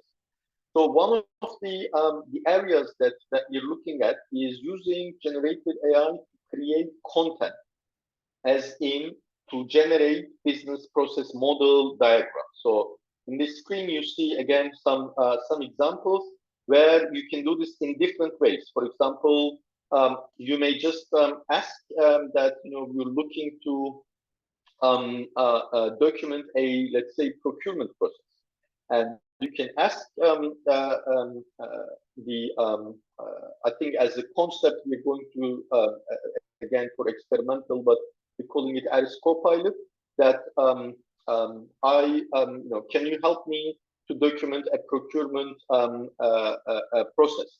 And then you can actually ask for it to let's say make it leaner, something, you know, simplified or high level. You can make it in swim lane or organizational. So this basically looking at the best practices, or let's say all the previous process documentations, the frameworks, even the generic knowledge, can create a process documentation based on the knowledge that has been already, the model that has been trained. So this is one way. So just giving a command like give me a procurement process, and you have something to start with. Another, let's say, area is, this is a question that I get a lot, you know, from our prospects or customers, is we already have a standard operating procedure, an SOP document that is written in text format that explains a process. So I'm sure you're familiar with this one. So it's just one. The user comes onto the system, goes on the procurement request screen, then fills the form, and then clicks on submit. And then, you know, you go explaining, okay, second, this goes to the department manager, and at the back end, the system checks for the available budget and compares it to the procurement amount and such. So, of course, you know, this is available, and if they want to create a process diagram out of this, normally this would be a manual process. Yes, you can do something with copy and paste, but this is also another, let's say, good example of where you can use generative AI to actually scan that document and transform it into a business process model diagram. And again, this may not sound like a difficult task, but actually let's say the tool has to do here is from the sentences using the language models, it needs to detect, for example, what is the activity or the task, who is the responsible, actually what is an application, because we want to show which system, which application this is running on, and then what is an input, what is an output, and kind of put it as in here. And then also it needs to understand the flow of the process, because again, the text is something sequential, but the processes are not, because in the text, you will see things like, okay, if the procurement request is approved, it goes to the tendering process. If it's not, it goes back to the user. So here, the system needs to do a decision gateway or the branching and everything. So there it gets more complicated. But again, this is something that is very much asked to us to how to actually create the content. I know and I agree that it's not very exciting when it comes to using generative AI with process excellence, but it is something that is very much needed which will save a lot of time from the process analysts and process designers. So this is the let's say the first concept. So using generative AI to create content, create business process diagrams. Now, another, let's say, concept is, imagine you already have documented some processes, or let's say you generated maybe a process as well. Typically, let's think again without the generative AI capability. So we just have some process diagrams. So typically what we do now is, again, the question that I always ask is, okay, this is a process diagram that reflects how we're working as of now. But from here, how do I know, without going into process mining, without running simulations, how do I know actually if this process is a good process? Or how can I know from here that what is to improve in here? So the execution is okay with process mining, or again, I can run simulations to understand the resource bottlenecks. But how do I do, how do I know if this can be improved further? Then usually we say that, okay, we do benchmarking.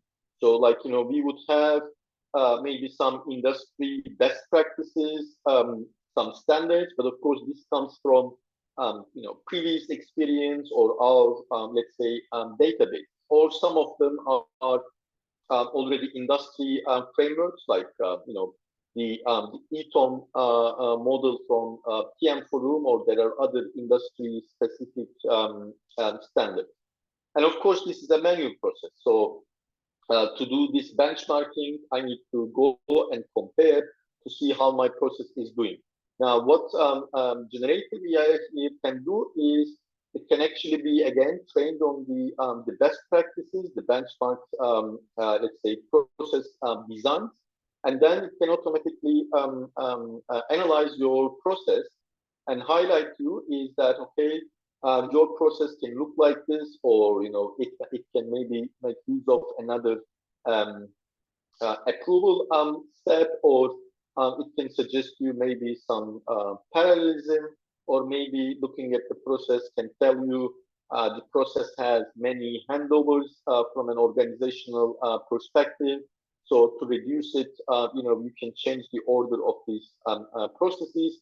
So this is another way of doing it. So you automate the benchmarking of your design process. Another view is, for example, in ARIS today, we have something called semantic checks. So this is purely not related to the process, let's say, description or definition, but more like the structure of the process. So we define rules and we say that in a process, it has to start with an event, or a decision gateway cannot happen after an event. So the people who are actually using ARIS to design processes may already know about this. And you can give these rules, but they are like really, predefined rules. And ARIS can check your design process and to tell you, okay, here you missed this steps, or at this activity, it's a manual task, but you didn't assign a position and such. Of course, generative AI can take this one step further. So without, for example, giving these rules, which are like predefined and every time you need to update, by looking at the other process diagrams that you already have in your repository, it can actually compare and it can tell you, okay, there are differences from the previously modeled process diagrams. So there may be a mistake in here. So again, the first part, I talked about generating the diagrams. And here, what actually we can get out of the, let's say, generated process diagrams in terms of benchmarking, in terms of semantic checks if the processes are designed in the right way. So these are two, let's say, one experiment, one, let's say, concept about the process design part, process documentation part.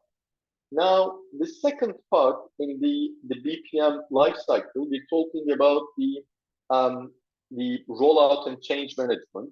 Now, just think it as the process is being designed, whether it's a new process, whether it's let's say an existing process that we have updated.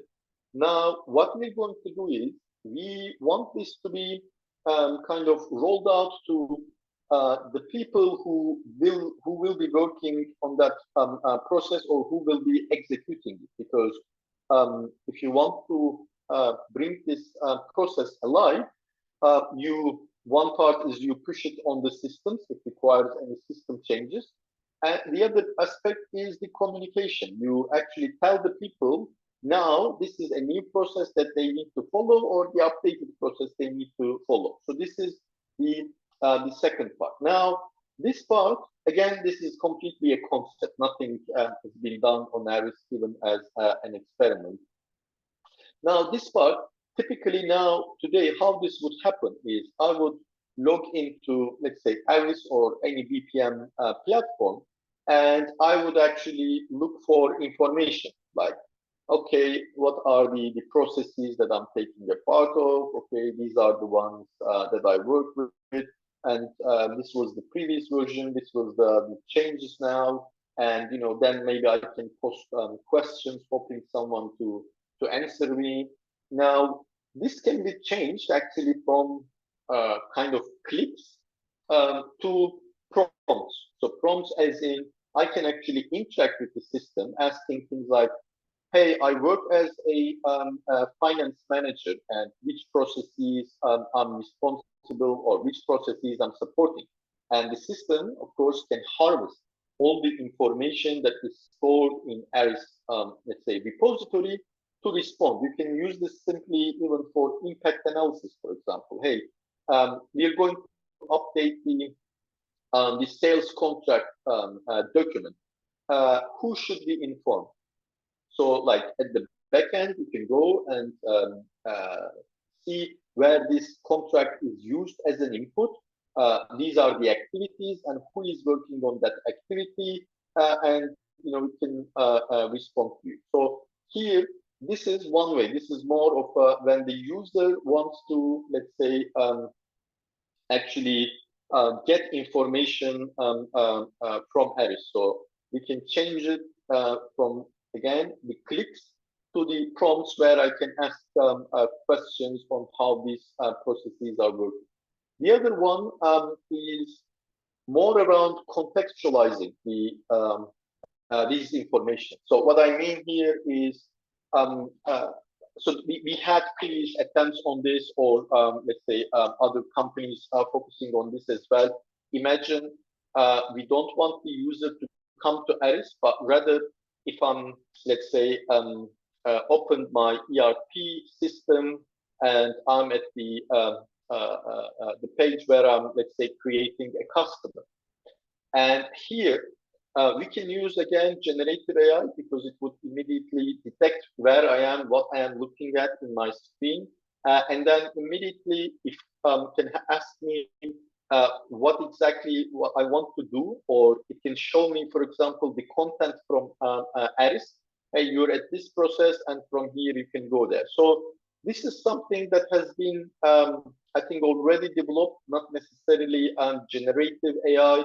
I think there was a concept called process assistant, but here generative AI actually can take it to the next level. So instead of showing standard content, which is mapped to that specific screen on the system and which takes content from ARIS, so generative AI can take this further and then provide help to the user directly on the questions. But of course, there it's not. It may not be only, for example, ARIS or your process management system that is providing this data, but everything may be, if you have a knowledge management system, even learning system, which may be the source of, let's say, the content that that agent is providing. But it's just, I want to give you also the concepts, again, not only generative AI enables, but also kind of may enhance. Now, the next step in our cycle is the business automation. Now, I think out of all these phases, this is where generative AI has bigger possibilities, but also I think where it gets a bit more complicated because it's not kind of only the generative AI, but it goes to the other parts like the machine learning or artificial intelligence in general. So here again, I will talk about a few examples when it comes to business automation, but I will try to kind of avoid defining any concept because again, this is something not exactly in ARIS's domain, but I will just give you ideas. And again, this area is where it's more of where you can get creative with other technologies as well, not really only limited to ARIS's boundaries. Now, here already the business automation, we have seen a lot of usage of AI and machine learning. So one, let's say, example just coming kind of historically is automating, for example, some decision tasks, or let's say, taking humans out of the equation and letting the system decide on something. The typical examples, for example, customer credit score calculations. So, the banks, they use this a lot, or even, let's say, the product recommendation. So it's not like a human looks at the, let's say, the previous purchases of a customer and, let's say, recommend something, or again, looks at the customer data to come up with a score and, to see. So most of the time, this is like, handled by a system. So it's an automated task, which is powered by artificial intelligence. It learns, it updates let's say, the criteria, and where necessary, it actually directs a task to the humans. So this is, let's say, one example of it. Then actually we had RPA, where now we replace the repetitive tasks that the humans does. So it's not really just understanding some data and coming up with a conclusion, but through robots, the software robots, they actually started mimicking humans to actually automate the the repetitive tasks. And there, especially AI is used to identify where RPA can be used. So especially technologies like task mining. So they use AI because they actually track your, let's say, screen, the things that you're doing. They're looking at the system data, and they're coming up with recommendations on where test mining can be helped. But until this time, generative AI, was not used with this. Now, where we come, of course, now with the generative AI is actually it will.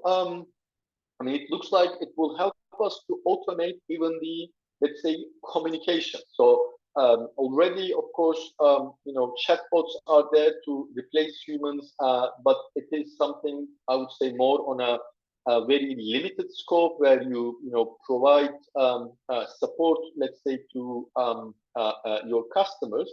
But now, what you can do is actually you can kind of, even when you're replying to the emails, it may automatically give you a content based on the email that is received and what you're replying. It doesn't have to be, of course, an email, but again, it may be a support request, especially if you have, for example, shared services model where you get a lot of requests, for different kind of services, and if you need to respond to this, so here it will help with the automation. Now, there is one area that will help with identifying where the automation will fit. I think I've heard one question for Aleksi in the previous session that the system maybe can analyze data and suggest somewhere to use maybe automation. I'm not going to talk about it in this part, but I'm leaving it to the process mining because I think there it makes more sense to talk about how generative AI can help with suggesting how to improve or what to improve by looking at the existing data. Now, moving to the process analysis, as I mentioned in the beginning, process mining is the technology that we use to analyze processes by looking at the execution data that is coming from the system. So again, if you're not familiar, this is, let me keep the same example of the procurement. Our procurement, let's say, process is running maybe through a portal that goes to my ERP system. Maybe then it's integrated to my vendor management portal or system. So what we do is to analyze how we can improve this procurement process. We connect all these systems. We track what happens to a procurement request. So when does it start? What are the different paths the process is following and such. So this is process mining. Now, one of the experimental works that we're working on is, okay, the system captured everything, the process is discovered, we have KPIs typically. To analyze this, what we need to do is you create dashboard or you run ad hoc analysis. But instead of this, again, we can replace the clips with actually prompts. So you can actually have the co-pilot here to ask, okay, what KPIs I can measure on this process. And then again, it checks the benchmarks, it looks at your data, it can suggest the KPIs, and even maybe later on, it can automatically define these KPIs. Or simply, you can ask, for example, the root causes. You can say that, hey, this process is supposed to take 3 days, but it is taking 5 days. What may be the root cause? So at the back end, again, it may run, it doesn't have to be machine learning. Even the simple statistical analysis is usually good enough. It can come up with the, let's say, potential factors that is leading to this. It can tell you, looking at the data, if the procurement request is about software, it is taking longer than usual. Of course, it won't tell you why it takes longer for a software. Maybe it is because it has to go through a different kind of tender and such. So, but it will point you to the symptoms that may lead to the results that you see in here. So you basically ask the systems about the root causes, or again, through best practices, what could be the KPI, or even you can ask simple questions like, hey, what is the average cycle time of the procurement process for this department between or last year? So it's really simple compared to what we are discussing, but it changes the way, and you give access to everyone in the organization to kind of interact with this analytics here.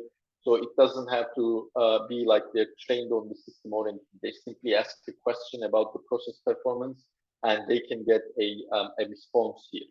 Now, out of everything, this part is kind of I would say this is where I see the real benefit. Of course, not everyone would agree.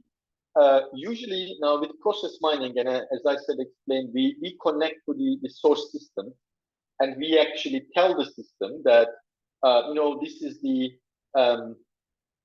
workflow table in the ERP database, and this column is the ID, this column is the start time, this column is the end time. So for every process to measure the performance, you actually need to define the data model. So that's why you are actually bounded to certain data. So the process that you see here, the discovered process by process mining, won't be, of course it will be reflecting the reality, but not in full, because first of all, some of the process steps as they're happening, they won't be captured by the typical systems like the ERPs or CRM and such. So the discovered process will be limited to this data. Maybe there will be data, but it will be in some maybe unstructured log files, for example, in the systems, which it's impossible for me to define a rule to extract it and map it to a process design. Now, what we can do with generative AI here is, first of all, I think we can kind of extend our scope when it comes to capturing or kind of discovering the data, and which also it would accelerate. So by training on the models, even by looking at the same kind of data, by the same kind of, let's say, database structures, it can actually identify which of them falls under process mining data or related to the process mining, let's say, related data. Or even, I want to take this one step further. We can even include the communications within the process execution. So this is, I think, one of the missing pieces in process mining, where some of the process execution is happening on the systems, but for some processes, the actual process execution is happening through emails, through Teams calls and chats, and even on WhatsApp. So, for example, I am part of the, let's say, the sales organization. And typically, if we look at our CRM system, if we try to analyze our sales process, it will give you probably 5 steps, because it starts with a process discovery, value proposition, contract, and closing the deal. So these are the process steps in the system. If you ask me how many steps are there in a process, it may be hundreds, because the customer asks something from me, and I send over the email, and then I get in a call and explain something, and then my sales colleague does something, and then internally I go and do something. So actually, a lot of the, let's say, process execution is happening within the communication. And of course, so far it was very difficult to kind of understand of course, understanding is not the difficult part. Let's say an email can be, of course, analyzed for a lot of things like sentiments and whatnot. But the important thing is putting in the right process execution context. So an email, I should be able to map it to a certain type of process, a certain instance of a process, and I should be able to map it to a certain step of the process. And as I train the models, this may be something that actually will give me insights on what is happening between the steps that are in the systems. Because as I said, in the CRM system, I will have one step which will show a lead has turned into, let's say, an opportunity. But what happened in between? So how much time I spent on it, how many meetings I did, how many emails were sent, and how can I actually map this into something like there was a discovery session, this was a high-level presentation, this was a demo, and also we sent some white papers to the customers. So in between, what is happening is the key on optimizing this process. Otherwise, I wouldn't even call them process steps, but sometimes all we have is the milestone. And now, when you don't have the accurate or the complete data, whatever you're running on top of that for analysis will be shorthanded because you don't have the reality of your process. So that's why this part, this is not something I or a software AG we came up with. So I think it's called communication mining as a concept, and I think this is one of the areas that would actually change the whole process mining approach, because otherwise, currently process mining is very much trapped again in these workflow ERP CRM systems. But actually, we should open it to the other data, like the big data, the streaming data, unstructured data, and as I said, even the communication that is happening. So it should be able to maybe capture something even from a Teams call's transcript. So it should understand that language, and it should be able to maybe map it to a process step and also a process instance. So if it's a sales meeting, from the title of the meeting, it should capture maybe the name of the customer. From what has been told, it should understand that it's a demo, and then it should capture whoever is in the meeting and show them as they are the process participants and such. So this is where I think I call it like before we had the low resolution screens, where you would have a blurry image. So where we are now, process mining, to see the reality of processes, we are there. We have a very blurry image. So unless, of course, it's a process that is almost every step is executed on the systems and we have the data. But unfortunately, for most of the processes, it is not there. Unless again, it's a manufacturing process, and we capture data from sensors and such. Of course, it's there. But if it is something related to more of a knowledge work, let's say, we have this blurry vision, and with the help of generative AI, I think we will increase this resolution to maybe hopefully the 4K first, and then 8K, and we will be able to zoom in as much as we want with this help. And then again, with this amount of data mapped right to the execution of the processes, we will be easily able to identify, what to improve in a process. So I think we're reaching to the end of the session. So let me stop here for your questions. We didn't, I think, get any questions during the session. I'm hoping that was because you didn't want to interrupt me. Not really because it wasn't relevant or you didn't enjoy the content.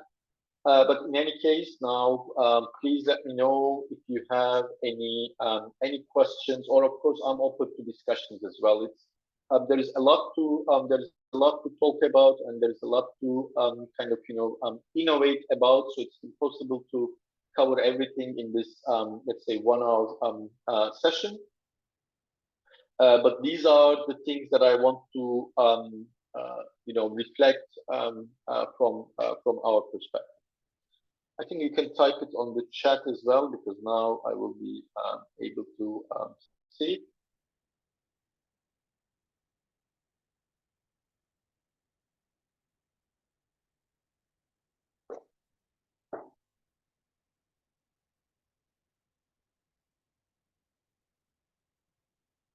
Okay, I don't see any questions. I will wait for a bit more in case.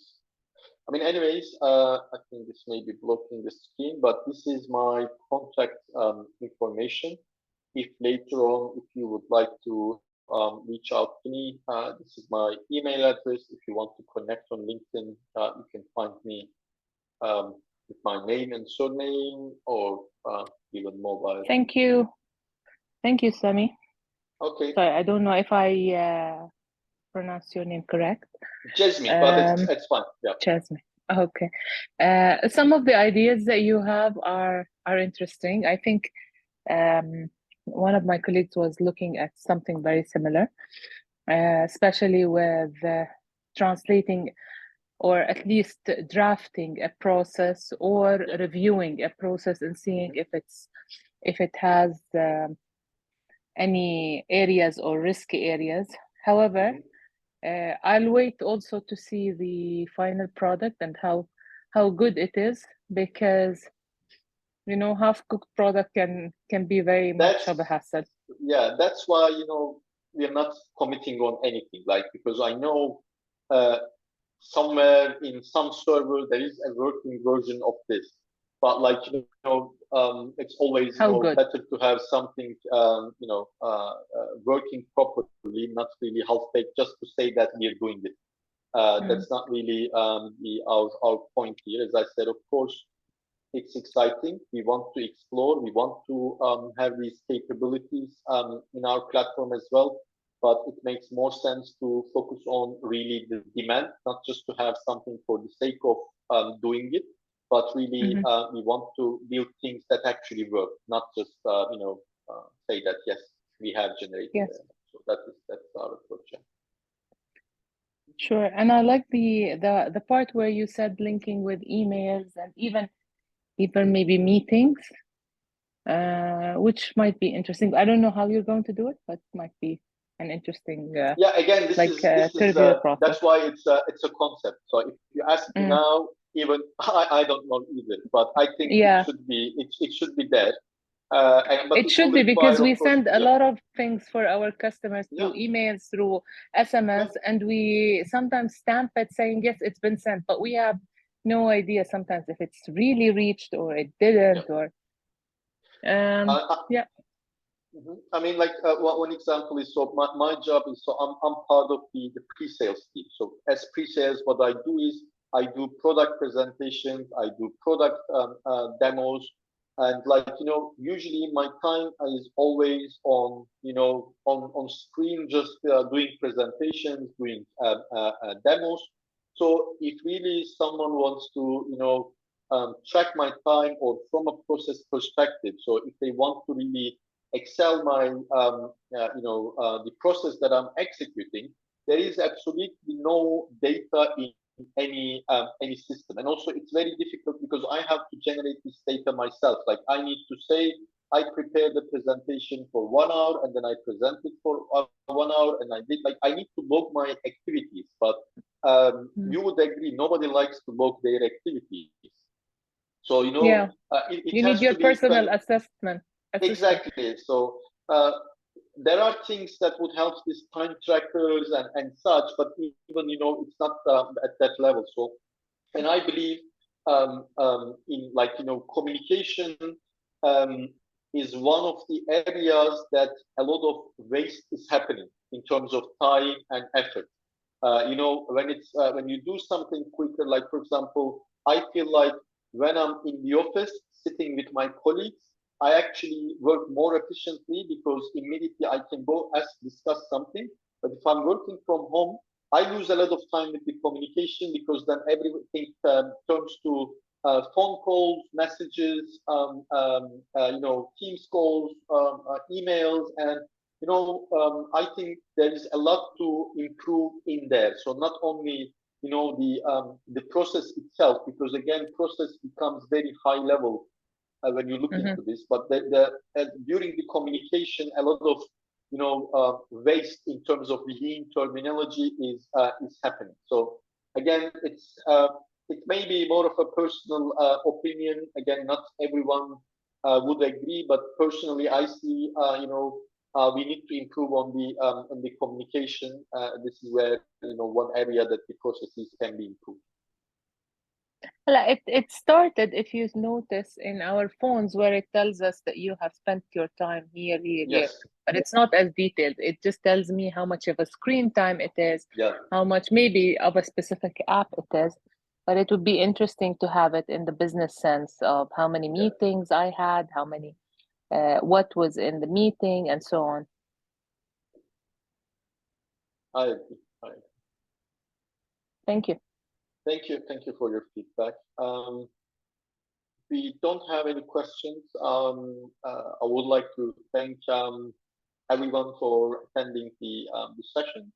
Again, my contact information is here. Feel free to reach out for any questions or any support with the hackathon and so on.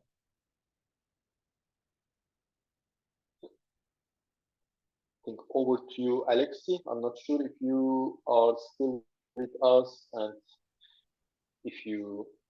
Yeah, I'm here. Okay. Perfect. Yes. Perfect. Thank you, Cezmi, for that. That was very informational. And you already told everybody that you can be reached out to via LinkedIn and your contact information. Perfect. Okay. Well, with that, then I believe this is today's workshop. If you're not aware, we're doing this tomorrow again, exact same time, exact same link. So if you use the previous link and so on, you can find them obviously also on ultrahack.org. Which is where you can also apply, register to this hackathon, find more information. So do want to remind you guys one more time that if you have not applied and you intend to apply, do put your application in. You can always go and tweak it later on or add more onto it. So at least you'll have that application sent on. Yeah. I have a question regarding that. Like, how many teams are they? Are they only STC employees? The hackathon, would it be only STC employees, or would it be open for other people from outside STC? How many teams are people in the team? Do we have to be Python developers? Yeah, so all the practical information you can find on the website, but just quickly to answer your questions, the teams must consist of 2 to 5 people, if I'm not mistaken, for this hackathon. Yes, and then it is STC employees right now, students as well. We're also taking them. So, but do send your application in regardless, because we will go through all of them. We have quite a bit of many of them, and if you're unsure, for example, if you're not sure of teammates and so on, you can always talk to other people, see if you can, find other people to join your team and so on. But basically, all the practical information you can also find on the website of the challenge page. And even if we don't have the idea yet planned,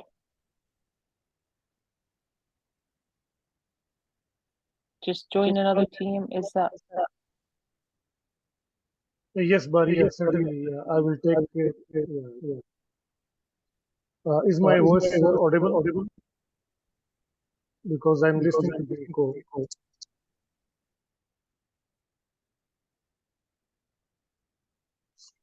Alex, we can't hear you.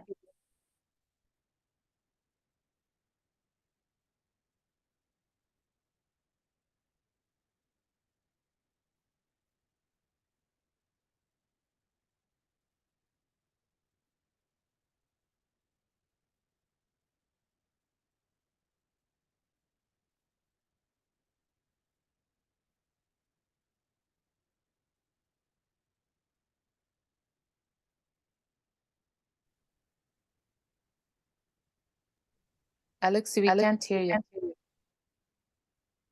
Alex, you're muted.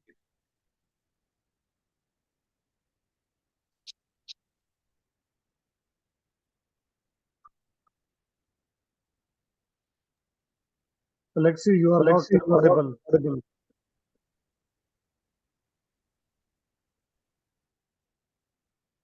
You're still muted.